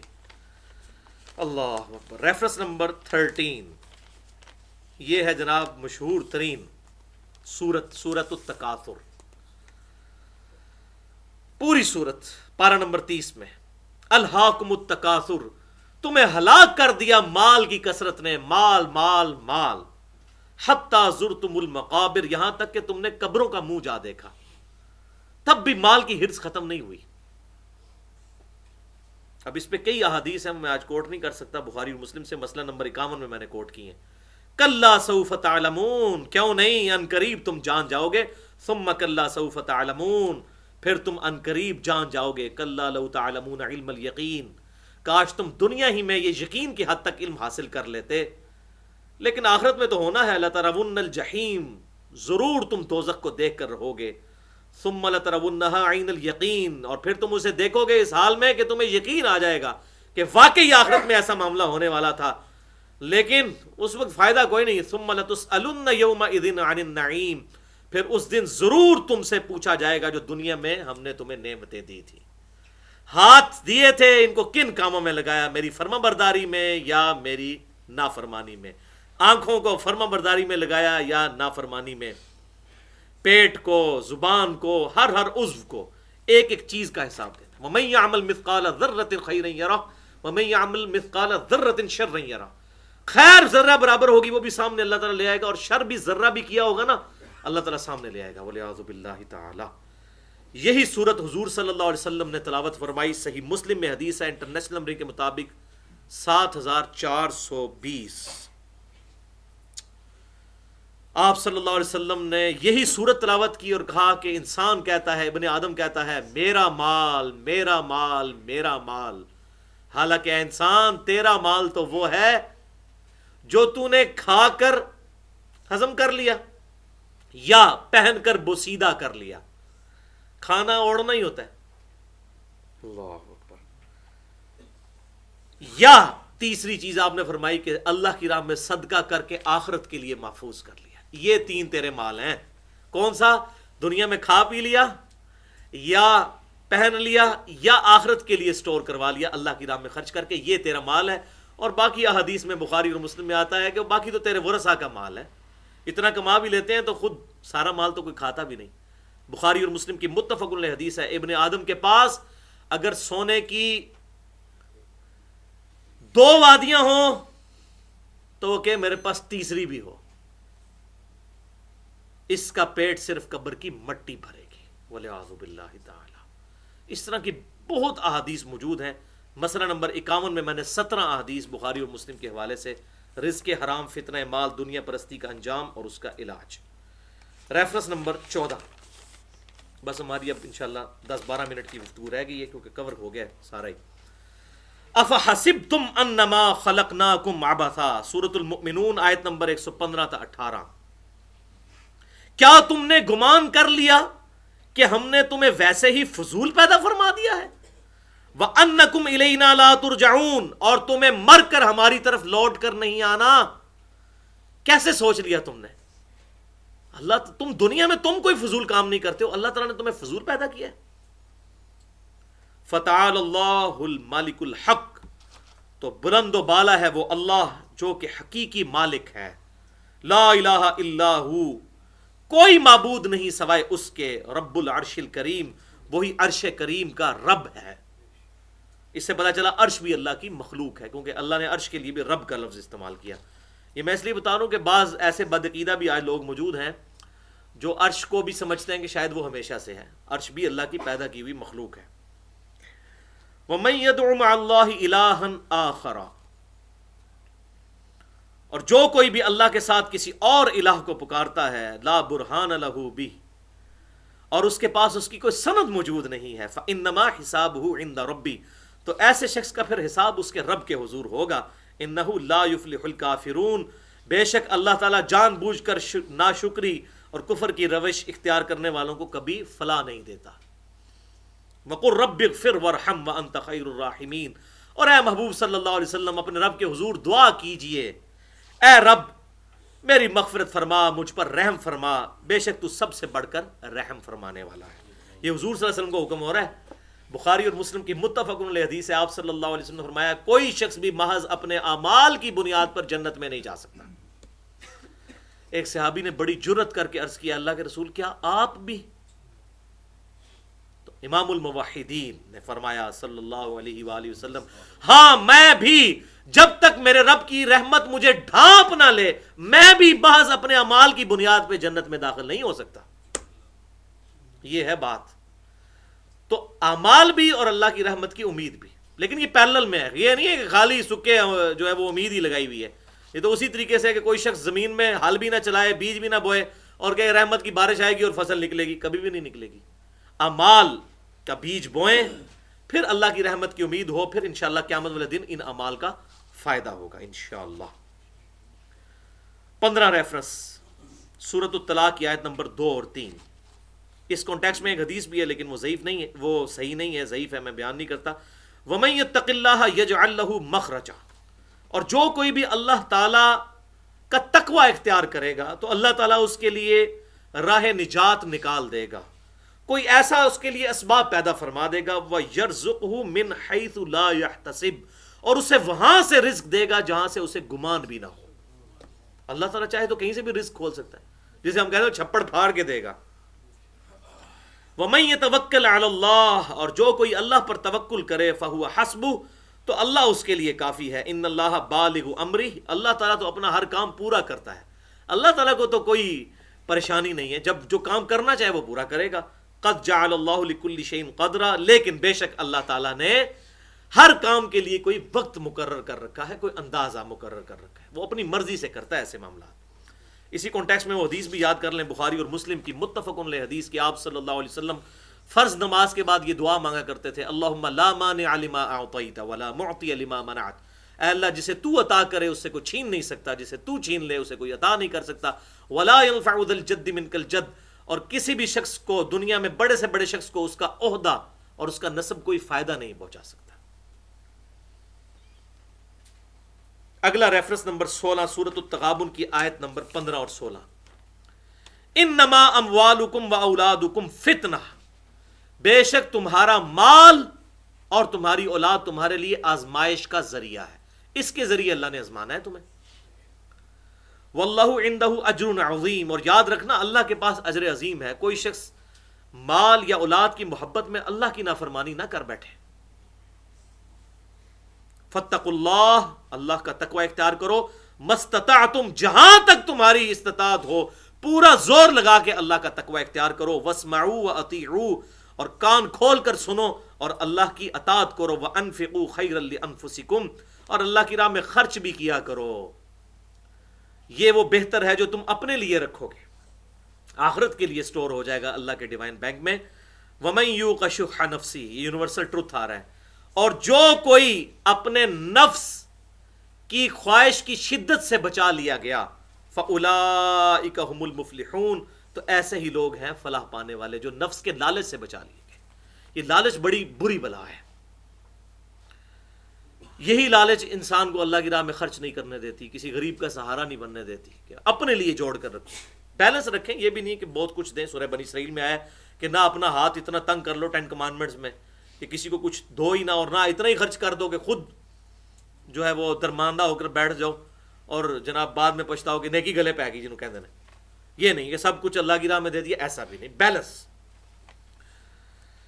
17 نمبر ریفرنس سورہ بنی اسرائیل آیت نمبر 84. قل کل یعمل علی شاکلتہ، یہ بڑی انٹلیکچوئل ترتیب سے میں نے آیات رکھی ہوئی ہیں تاکہ بات کنکلوڈ ہو. اے محبوب صلی اللہ علیہ وسلم ان سے فرمائیے تم عمل کرتے جاؤ اپنے شاکلہ کے مطابق جو تمہیں اللہ نے حالات دیے ہیں. ہر شخص کو ایک جیسے حالات نہیں دیے ہوئے. اب مجھے بتائیں جو سعودی عرب میں پیدا ہوا ہے اس کے پاس کوئی تیل کا کنواں بھی ہے اور حرم شریف کے پاس اس کا گھر ہے، تو اللہ نے اس کو شاکلہ دیا ہے نا، وہ ٹھیک ہے نا جی. اس کے پاس رزق بھی ہے، رزق کی بھی کوئی ٹینشن نہیں، نماز بھی وہ 1 لاکھ نمازوں کا ثواب بھی لے سکتا ہے. اب ایک بندہ پاکستان میں وہ تڑپ رہا ہے، اس کے پاس تو عمرے کے لیے پیسے بھی نہیں جڑتے. تو اللہ تعالیٰ نے ہر شخص کو علیحدہ سے شاکلہ دیا. لیکن یہ نہ سمجھیے گا کہ وہ آگے نکل گیا اور یہ پیچھے رہ گیا، نہیں. اللہ تعالیٰ نے بیلنس رکھا ہوا ہے. قیامت والے دن نیکیاں تولی جائیں گی، گنی نہیں جائیں گی. کسی کے پاس 1,00,000 روپیہ تھا، اس نے 100 روپیہ دیا، اور کسی کے پاس ہے ہی 100 روپیہ تھا، اس نے بیچارے نے 1 روپیہ دیا. اس کی نیکی اس سے آگے نکل جائے گی. اسی لیے نیکیاں تولی جائیں گی. گننے میں والا کام دنیا میں ہوتا ہے، ہو سکتا ہے کہ آپ کی 10 نیکیاں میری 1 کروڑ نیکیوں سے زیادہ وزنی ہو جائیں اللہ کے حضور، اس کے اندر اخلاص زیادہ موجود ہو، اور آپ کو اللہ نے شاکلہ ہی اتنا دیا تھا۔ اب مجھے بتائیں گرمیوں کی دوپہر میں جو بیچارہ سڑک کے کنارے جو ہے مزدوری کرنے والا ہے اور جو زمین کھودنے والا ہے، اگر وہ بسا اوقات اس کی جماعت کی نماز رہ بھی جائے، کیا آپ سمجھتے ہیں اس کا حساب اور ایک ملٹی نیشنل میں جاب کرنے والا، ایئر کنڈیشن آفس میں بیٹھنے والا، جس کے آفس میں مسجد بھی موجود ہو، اسے کھانے اور نماز کا وقفہ بھی ہوتا اور وہ بھی نماز جماعت سے نہ پڑھے، دونوں کیا برابر ہوں گے؟ نہیں، اس کی شاکلہ ڈیفرنٹ ہے، اس کی شاکلہ ڈیفرنٹ ہے۔ یہ بڑی امپورٹنٹ آیت ہے کہ جو تمہیں اللہ نے حالات اور سرکمسٹانسز دیے ان کے مطابق کام، جو اپنے جتنی بھی کوشش ہو سکتی ہے ان حالات کے اندر کام کرتے ہیں۔ پھر کیا ہوگا؟ فَرَبُّكُمْ أَعْلَمُ بِمَنْ هُوَ أَهْدَىٰ سَبِيلًا، تمہارا رب خوب جانتا ہے کون سیدھے ہدایت کے راستے کے اوپر ہے۔ اللہ تعالیٰ قیامت الدین فیصلہ کرے گا کہ یہ جو بندہ حرم شریف کے پاس تھا اس سے کیا ایکسپیکٹیشن ہونی چاہیے تھی جو اس نے نہیں کی ہے، اور ایک یہ ہزاروں میل دور بیٹھنے والا اس نے مجھے کیا رسپانس کیا کہ یہ آج اس سے آگے نکل گیا۔ یہ اللہ نے فیصلہ کرنا ہے، یہ حالات اللہ تبارک و تعالیٰ نے دیے ہیں، تو لہذا ٹینشن نہیں لینی اس حوالے سے کہ جی وہ کسی کو یہ زیادہ مال مل گیا مجھے نہیں ملا تو وہ اللہ کی راہ میں خرچ کر لے۔ نہیں، جو آپ کو اللہ نے حالات دیے اس کے مطابق کوشش کرتے چلے جائیں، اللہ تبارک و تعالیٰ اس کو قبول فرمانے والا ہے۔ اللہ اکبر۔ 18ویں آخری ریفرنس سورۃ الانعام کی آیت نمبر 23۔ یہ جو آیت تھی سورہ بنی اسرائیل کی آیت نمبر 84، اب آخری آیت سورۃ الانبیاء آیت نمبر 23۔ اس کے بغیر یہ لیکچر نامکمل تھا کہ انسان کو بعض اوقات وسوسے آتے ہیں کہ یہ اللہ تعالیٰ نے کس مصیبت میں ڈال دیا، ایک تو ہماری مرضی کے بغیر ہمیں پیدا کیا، پھر ہمیں ان حالات میں ڈال دیا۔ تو یہ اللہ تعالیٰ نے ایک اپنا یونیورسل ٹروتھ اس حوالے سے بتا دیا کہ اس کے اوپر کوئی ڈسکشن تم نے کرنی نہیں ہے، یہ معاملہ کسی کو سمجھ نہیں آ سکتا۔ یہ وہ چیز ہے جس کو کہا نا تقدیر پہ ڈسکشن نہیں کرنی، وہ یہ والی ڈسکشن ہے۔ باقی ہم جتنے تقدیر کے معاملات پہ ڈسکشن کر رہے ہیں یہ تو ہمیں کتاب و سنت سے دلائل ملے ہیں نا، ہم اپنی طرف سے تو بول ہی نہیں رہے ہیں۔ لیکن جس چیز سے جہاں کہا گیا نو انٹری، اب اس کے بعد اس حد کو نہیں پھلانگنا، وہ یہ ہے سورۃ الانبیاء آیت نمبر 23، لا یسأل عما یفعل، اس ہستی سے کوئی نہیں پوچھ سکتا جو وہ کرتی ہے، جو کچھ اس نے کیا، کسی کی تقدیر مقرر کی، کسی کو غریب رکھا۔ ہم تو اپنے ماں باپ بھی خود چوائس نہیں کر سکتے، اپنا خاندان چوائس نہیں کر سکتے، ایون اپنی جنس بھی نہیں، مرد عورت، ایون اپنی سپیشیز بھی نہیں۔ اگر اللہ کتا پیدا کرتا اللہ کو کوئی نہیں پوچھ سکتا۔ لا یسأل عما یفعل، اسے کوئی نہیں پوچھ سکتا جو وہ کام کرتا ہے، وہم یسألون، اور اس کے علاوہ جتنے ہیں ان کو وہ پوچھنے والا ہے۔ سیدھی سیدھی گل ہے بھائی جی، کسی کو بری لگے یا چنگی گل نہیں ہے، ٹھیک ہے جی، یہ وہ چیز ہے۔ انشاءاللہ اسی سے اگلی گفتگو ہم سٹارٹ کریں گے مسئلہ تقدیر کے حوالے سے۔ اگلا انشاءاللہ لیکچر مسئلہ نمبر 104 انشاءاللہ تقدیر کا مسئلہ اور انسان کی پیدائش کا مقصد۔ بعض لوگ کہتے ہیں جناب اللہ نے اگر جنتی دوزخی کا فیصلہ کر دیا ہے تو پھر ہمیں نمازیں پڑھنے کی کوئی ضرورت نہیں ہے، اس قسم کے لیم ایکسکیوزز۔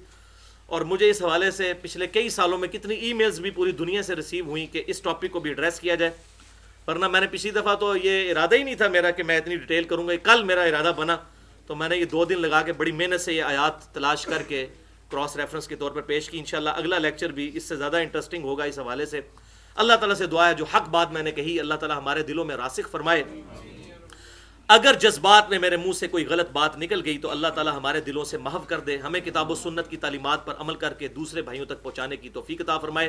سبحانک اللہم و بحمدک، اشہد ان لا الہ الا انت، استغفرک و اتوب الیک، وما علینا الا البلاغ المبین۔